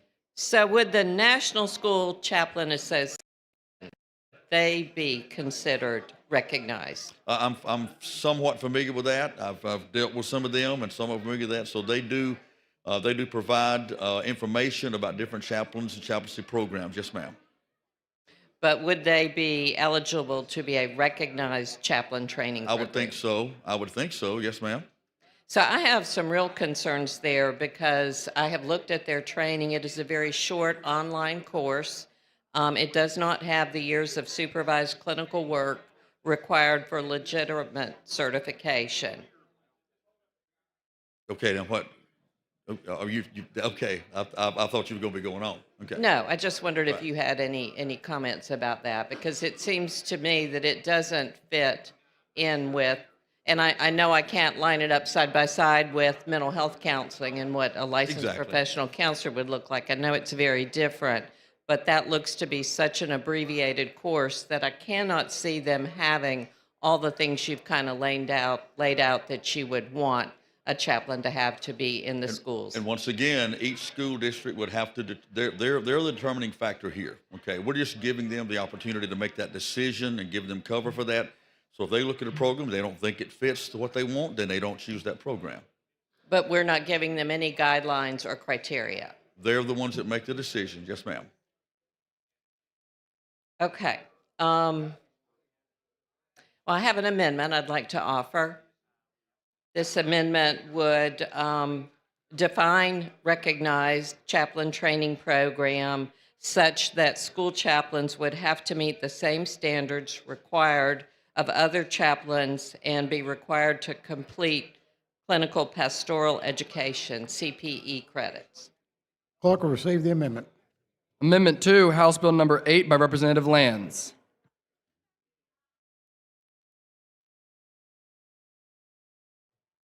Chair recognizes Representative Gidley. Yes, sir. I am not aware of this amendment. I was not aware of this amendment, so I do not look at this as a friendly amendment. I apologize. I did speak to you about the amendment right. before, but I didn't have it yet. Right, and I move to table this, Mr. Speaker. Question for the bodies and motion to table. The clerk will unlock the machine. The members will vote.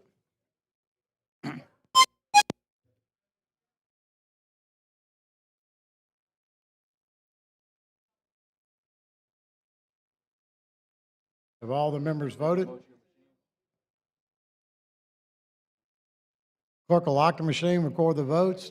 80 yeas, 22 nays. The motion to table prevails. Thank you, people. Thank you. buddy. Chair recognizes Representative Rafferty of Jefferson.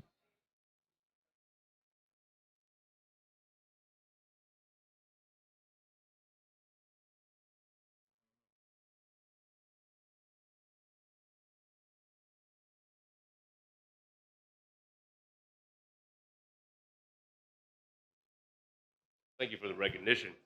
This is Gentleman Yield. Yes, sir. Yes, I just got a couple questions here for you. You know, when I was in the military, we did have chaplains there, but there was always a lot of clinical training that they had to do to get that kind of credentialing, if you will. And, you know, would these school chaplains have to meet some of the same standards required of other government chaplains? Like, for again, military chaplains required to complete the clinical pastoral education credits. They're also, they have to serve people of all faiths or no faith equally and are prohibited from proselytizing. And I will say, you know, does HB 8 offer any sort of guardrails in that regard? Yes, I mean, again, let me go back to how this bill is put together. Yep. Each school district has the right to either accept this, reject it, and then they also have the right, if they do accept it, to then be able to look at, qualify, and make their decisions about who they want to come in as volunteer chaplains. Okay. Yes. Would they be able to say, someone from my church can come here, but not someone from this church? Would they be able to say no? I would, no. again, I can't speak for the school boards. They're going to have to make their decisions about what they do.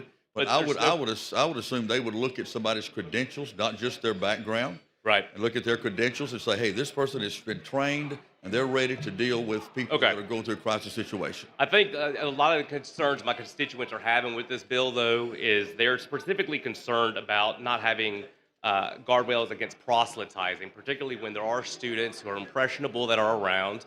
And we know, we think that should be up to the family, like the parents. The family unit should be working on the spiritual practices with that child, and not the school. That's not really the place of the school. So I think that that's a big concern of my constituents, and without any sort of guarantee that there has to be neutrality, that there can't be discrimination, or that they, any protection from proselytizing, I think I'm going to have an issue with the bill. Yeah. I hope you understand this. Yeah, well, let me reiterate again. This is Yep. not directed towards students. This is not directed There's towards no students. guarantee of that in this bill, though. Well, but It doesn't say that still, anywhere in this but bill. If I there is, understand you're saying that. I appreciate it. But I don't see it in the bill. If you can point out to the line, and the page If you in the bill, I'm notice, happy the to bill look at that. specifically mentions teachers. It does not. It very specifically mentions that. So therefore, it gives that directive directly toward the teachers in the schools. So that is in the bill. Yes, sir. Well, perhaps maybe I'm missing something, but 'cause I don't see it here. It's a pretty short bill. It's only three pages, two It is. pages. And I guess I would need to know, so this bill would not necessarily apply equally to someone who is not within the same religious sect that perhaps, you or I would be, correct? Yeah, let's be perfectly clear here. Most chaplaincy programs have some religious aspect to it. Sure. It Yeah, does, of course. Because Yeah. that's It's the spiritual. heart of that. Spirituality, correct. But anybody who's been trained, and I would trust our school boards to vet anyone that they're going to allow come in their school. Anybody that's been trained correctly knows that they're not there to proselytize. Yeah. That if somebody says, "Hey, I'm of this, I'm of that," they leave that alone. So they're also already, if there For needs to be instance, spirituality. there is a part of there's a suburb in Birmingham that has a pretty large Muslim population, right? We saw a lot of pressure and pushback on trying to put a mosque in that area. I'm wondering if an imam would be able to, come in the same way a preacher, a Baptist preacher, would be able to come in on that regard. This does not differentiate in what a person's religious background is. So the answer is no. There's no guarantees chaplains. about discrimination, or there's no guarantee about trying to actually meet all the needs of that population. And this bill is written specifically so that school boards in different areas can choose what's more beneficial for them in their area. Yes. Yeah. Okay. Yeah. All right. Well, thank you very much. Thank That's you. all I wanted to clarify, and I got my answers. Appreciate it. Thank you. Chair recognizes Representative Gavan of Jefferson.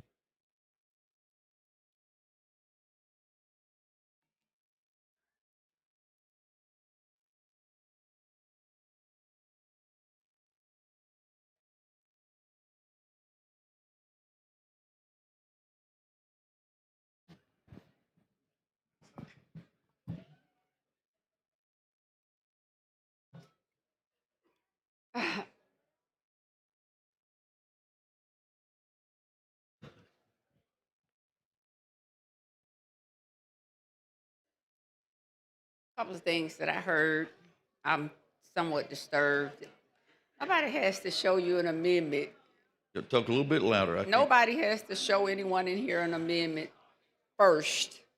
That's not what makes the amendment not friendly. Not friendly makes it's made unfriendly if it doesn't coincide with what you're trying to do, not because someone didn't show it to you before they offered the amendment. The other thing that I heard, again, I'm not here to ask y'all not to do nothing. I'm here to reveal what you do. And as I say, I do a pretty daggum good job of it. With that being said, the other thing that I heard a member in here say, and I thought it was one of the most dangerous things that was said, and he is running for re-election. And he just simply said that this is great because we need those to help our children with their faith or religion, something like that. That's not our job. Yeah, we corrected that. Yeah. too, remember? I wanted to make sure, yeah. The policy corrected that. Because I Yes, was ma'am. outside on the phone with the judge and I Yes, ma'am. couldn't get back in here, but that's not our role. We're not here to legislate morality. Right. That's not what we're here to do. And I certainly don't want anyone ever walking up to this well to say that that's what we are supposed to do if passing legislation to help our children or the children in these school systems with their faith. That is not the role of a legislator today, tomorrow, and I don't care if it's John the Baptist, I don't care if it's Paul, Simon, Luke, I don't care who it is. It could be Jehoshaphat, It could be Solomon or David. One thing I do know is I know the scripture, I know the word of God, I know the Bible. So I don't play about certain things. Now, I know we have a lot of power in this room, but there's not one that should be designated, ordained, christened, baptized, period, by anybody in here. So I'm glad that you did say that it was corrected. And I Ma'am. appreciate that. Yeah, Yes, ma'am. I appreciate that. Okay. So with that being said, your dangerous 3-page bill, I think it is, or your bill said your bill does what? I'm always afraid of 1, 2, 3-page bills. And the reason why is I remember we had a bill here some years ago under the former speaker, Mike Hubbard. I like Mike Hubbard. Mike Hubbard was good to me. I ain't have no problem with him. Chop your head off. You get out of place. You be walking and don't even realize your head had been chopped off and you still walking. But I had no problem with him. But I remember a real dangerous bill that came in this chamber as, 7 or 8 pages, and it came back down from the Senate almost 30-something pages. And I could never understand how one bill that was supposed to be a simple bill did that. But now with that being said, your bill does exactly what? Because I was intrigued when I heard the commentary from, I think it was Lomax. So it perked my ears up, and I said, well, let me see what this good debate is about. Now tell me, Gitley, what this bill does. Well, I'm assuming you've read the bill, but basically I haven't, but a lot of them I don't read, and it's no simple Yeah, it's bill. very simple. It allows school boards to make the decision to allow volunteer chaplains into the school to help our teachers to emotional support, spiritual support, if that's appropriate, and grant them the same support that we give to so many other entities around our nation. But my question to you, and it's a simple question, could not they already have leave to do that? And is this not the same body or somebody that said you couldn't pray in school? I mean, I'm trying, sometimes I'm conflicted. You know, listen, I try to just sit here and I mind my own business. Just like when I'm sitting at home and my phone rings and every word that has been said about me down here in Montgomery and every conversation gets back to me, and I'm just minding my own business. I don't have to look for it. I don't have to seek it out. I just sit at home, and that's why every time I see one of these lobbyists looking in my face, skinning and grinning, no, boy and girl, bye. But with that being said, with this piece of legislation, this is something that they can already do, but I'm conflicted because in one vein, we don't even want the folks praying in school. We don't want them praying at the football games. We don't want them praying at the graduations. We don't want them praying for a student even when someone has been lost in the school. But now we have a bill that we're bringing for the purpose of the schools to be able to bring in, if they're choosing, a chaplain. Have we polled any other school systems, any other schools, any other different organizations, auxiliaries, boosters, or whatever, to say that they want a chaplain, or we would like for a chaplain to come in? And then what is the chaplain coming there for? Usually, if someone dies or a catastrophic event or occurrence take place, they bring in counselors and that are trained in that area to assist and what have you. So my question is, what would the campus chaplain, and I'm assuming this is for all levels of education, what would the campus chaplain be coming to do? Simply, as we've stated numerous times, to provide support, emotional support, spiritual if it's appropriate, for the people that are on the front lines of the most important job in our state, and that's teaching our children. Let me finish there, Representative, if you will. Is many times our teachers face, as has already been mentioned here, they face crisis situations, they face fights that break out in school, they face all kind of things, and many times they don't want to share it with people in their realm, so this would give them an opportunity to have that support that hopefully might help some of them stay in the classroom. But we value our educators, we value Yes, we our do. teachers, but we will not even give them an adequate raise year in and year out. We come to this rodeo, we come to this dance hall every year, year in and year out. We say we love our educators. We say we want to give them the support. Well, let me tell you what the teachers and educators I know say. The first thing they say is that you all can give us more than a 2% raise. That can help us. You all can give us more in the budget for supplies that can help us. You all can give us better classrooms that can help us. Now, I've not heard one teacher in all of these here 16 years that I have down here to say that they needed any chaplain to come up to the school, and especially when each one of these schools has trained counselors to address whatever those issues are that keeps it mainstream, right there where it needs to be without invoking a religious belief, preference, choice, or decision on a child, especially a school-age child, from a third party. So my whole thought process on it is simple. Now, y'all, it's a simple bill for you, but there are no simple. And every time I hear somebody say simple bill in here, I cringe. The reason these bills are not simple is because every bill that we pass impacts someone, and they impact someone differently than the other person. So what may be of consequence to you may be of greater consequence to me. It could be of greater consequence to me as a woman. It could be of greater consequence to me as a woman of color. It could be of greater consequence to for me versus you, versus social economic status, where I live versus where you come from. There are unintended consequences that lie within every line, every sentence, every colon, semicolon, asterisk, comma, what conjunction, verb, I mean, period. So when we say something is simple, it's not simple. We are invoking some level of religion on our, if this bill passes. Now, I understand you're a pastor preacher. I have no problem with pastor preachers. Not any at all. I have some of them that I'm very close to. And some of them pray for me all the time. And some of them I don't want praying for me no time. There's some folks in here I don't want to pray for me. And there's some people come to this well that pray for us. I don't want to hear them pray anymore at the end of the day. But so I don't want to start a process. I wouldn't want to start a process that we start shoving religion down the throats of our kids, but that we don't want them to pray. It doesn't make sense.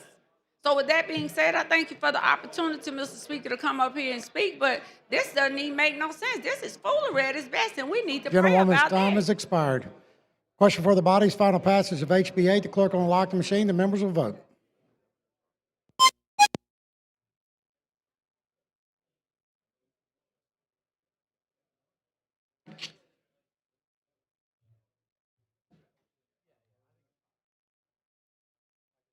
Have all the members voted?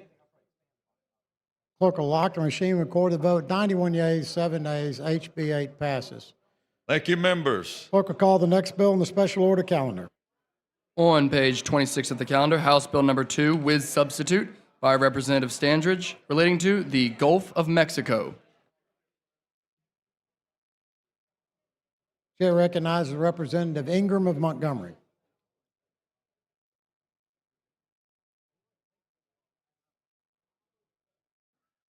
Thank you, Mr. Speaker. Gentleman Yield. Yes. You know, I think this is a good idea. I'd never thought of it, and one of our presidents did think of it. And if it had been one of a Democrat or Republican, I would kind of think about it as well. But, you know, the Gulf of Mexico, we were established before Mexico was. I think Mexico was established in 1810. We were established in 1776. And there are 35 different countries in North America and South America, give or take a country. Why would we name it after one country? And we're not just America. We're in North America. We're the USA, but you got South America, North America. I mean, why not just name it after every country in America, right? It's a great idea. Thank you for bringing the bill. Thank you. Thank you, Mr. Speaker. Chair recognizes Representative Ensler of Montgomery.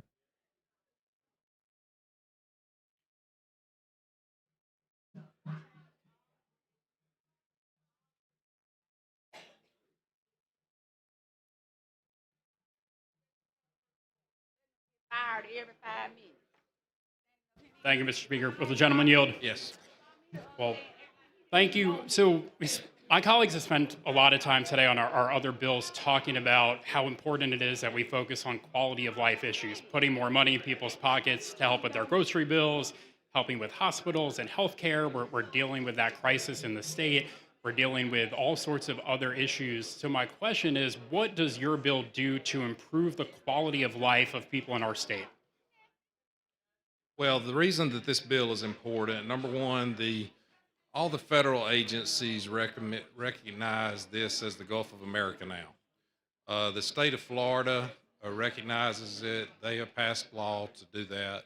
State of Louisiana has, by executive order, they recognize that it is now the Gulf of America.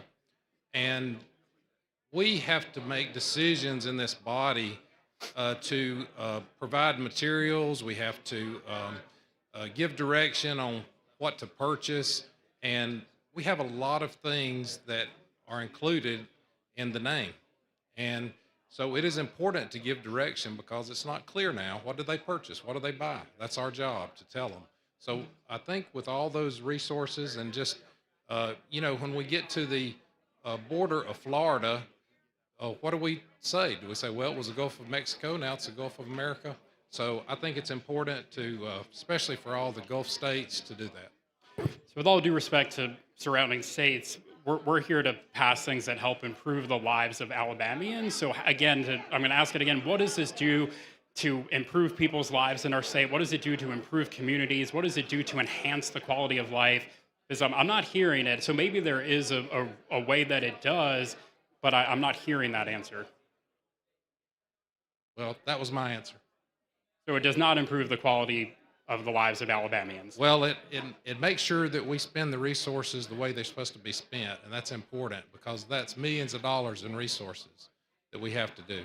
I do a lot of work with young people, particularly children, and out of all of the things that they're concerned about as far as educational materials, they want to learn about investments, they want to learn about interest rates and credit scores, they want to learn a trade, they want to learn about all sorts of other things. I've never once heard a young person say, well, they want their educational materials changed to reflect a different name for a body of water that has been named the Gulf of Mexico for such a long time. So does this improve the quality of our children's education? Does this help prepare them for college? Does it help prepare them for a trade? Does it help prepare them for a future where they can afford their bills and provide for their families? I think it makes it accurate. I think it makes the educational materials accurate. So yes. So they're accurate now, so we're changing it to something that would be different, so that would be inaccurate. That it would be accurate to what the federal government's using, what surrounding states are using, and so it would make it accurate, so it is important. So it's currently called the Gulf of Mexico, so if we're changing it, that's not aligning it with what would be accurate, that is changing it to something that is inaccurate, that is not recognized internationally, that is not recognized even by our own country other than in some federal documents now.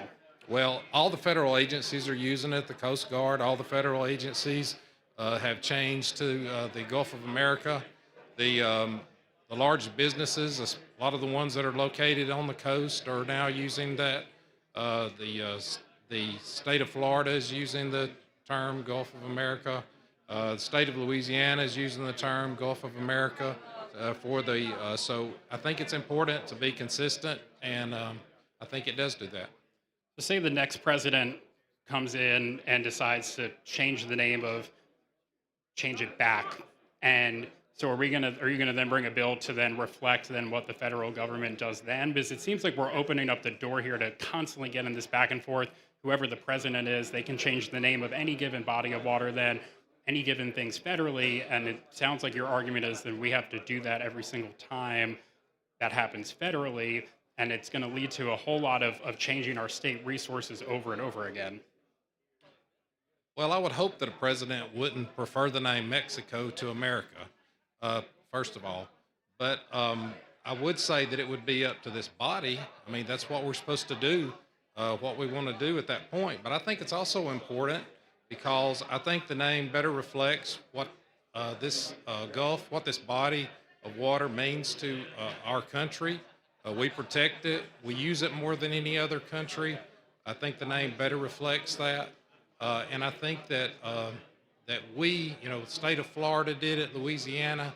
I think the more states that do it, it makes it a lot more unlikely for another president to change it. Curious, have you consulted the State Department of Education, superintendents, teachers, educators, the people that are going to then have to be responsible for this change in resources? Have you spoken to those entities about the impact this may have? Yes, as a matter of fact, when we worked on the bill, it's the same bill. This body passed it last year, this same bill, and we worked with those entities about that. And so we made it clear in the bill that if it causes a financial burden, they don't have to change existing resources. They would just have to change them moving forward. So that would be up to that entity. Sure. So by way of background, my first job after college, I was a public school teacher here in Montgomery, taught social studies, and out of all of the things that I was focused on teaching my students, all the things in the curriculum, all of the different things that would help them become better citizens and become more patriotic, changing the name of a body of water was never something that came across the minds of any social studies teachers, including me. So I would hope that we would spend our time focused on the things that are going to prepare our children for their futures, that's going to help them get a good job, that's going to help prepare them for college, that's going to help them for an internship, an apprenticeship. Changing the name of it is not helping them become a better citizen. It's certainly not preparing them for a future and all the things that they're dealing with. Thank you for your time. Thank you. Chair recognizes Representative Brown of Mobile.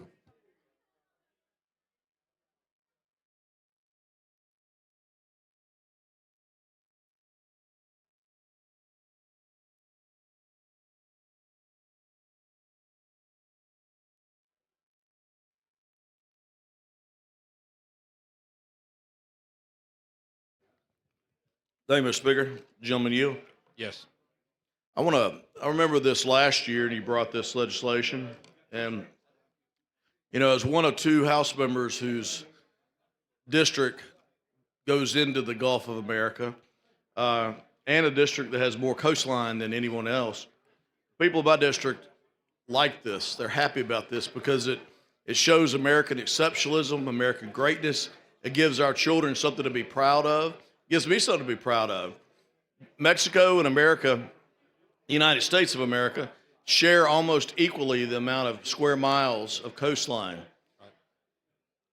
The Gulf of Mexico, as it's now called or has been called, has also been the Sea of the North, the Gulf of Florida, the Gulf of Cortez, the Gulf of St. Michael, the Gulf of Mexico, and the Gulf of America. So this is just one of a many long line of name changes that, in my opinion, is great because it emphasizes the greatness of America in the greatest country in the world, country that's won 2 world wars, won 2 gold medals in hockey the other day. All right. I mean, no offense to Mexico, but it can't compare to the greatness that is the United States of America. I think this is a great honor to name it at that. And it's not uncommon that this happens. In September, I was in Alaska and went to Mount McKinley that was changed by a former president to Denali and then changed back to Mount McKinley. I call it Mount McKinley because it emphasizes the greatness of our country. I thank you for bringing this. I think it's a great day for Alabama. It's a great day for my district, a great day to be an American and be an Alabamian, and I fully support the Gulf of America. Thank you. Thank you. Chair recognizes Representative Jackson of Clark.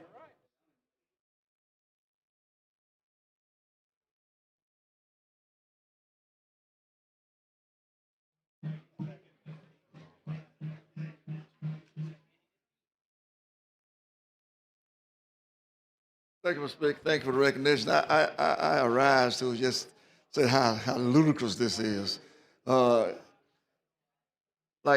one of my colleagues said, the next president would probably change it back. Kind of like changing the Kennedy Center. Now you want to change the Dulles Airport. So how many more name changes we gonna have? What's wrong with the Gulf of Mexico? What's wrong with that? I know it's not in Mexico. We know it's not in Mexico, but that's a beautiful sound, the Gulf of Mexico. And you know, it's just so much that is taking place in this nation that we're going to do something this ill manner. People in need, and we're going to come out changing legislation to change the name of the Gulf of Mexico. Simply because the leader of a party want to come up with all these crazy ideas. Mount Rushmore be the next. He want his face on Mount Rushmore. He want his name on put his name on the Epstein files. Trump Epstein. That's what he want. That's what he ought to do. He want his name on stuff. So I know it's a done deal, but just to remember what we are doing here, wasting the taxpayers' money and our time doing this kind of stuff when people still suffering out there. I don't know. I mean, you know, it's ironic, but it's insanity too. That we will follow along without questioning anything because somebody said it. Well, just want to have his way on everything. Why can't we say no to some of this stuff? Why are we emboldening this man to continue to break every guardrail that has been put in the Constitution? I guess we'll change the name of America to Trumpistan.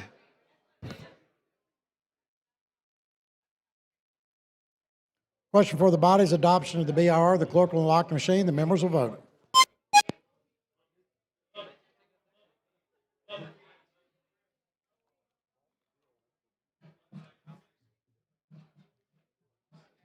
Have all the members voted? Clerk will lock the machine, record the vote. 74 yeas, 30 nays. The BIR is passed. The chair now recognizes Representative Blacksher for a moment of personal privilege. Thank you, Mr. Speaker. I make a motion to suspend the rules to have Bill SB 247 added to the Financial Services agenda for committee tomorrow. All in favor? All opposed? Ayes have it. Thank you, Mr. Speaker. Chair recognizes the gentleman from Houston, Representative Lee. Mr. Speaker, I make a motion to recess until 7:30 sharp tonight. Question before the body is a motion to recess. All in favor say aye. All opposed? The ayes have it. We'll see you at 7:30. We are in recess.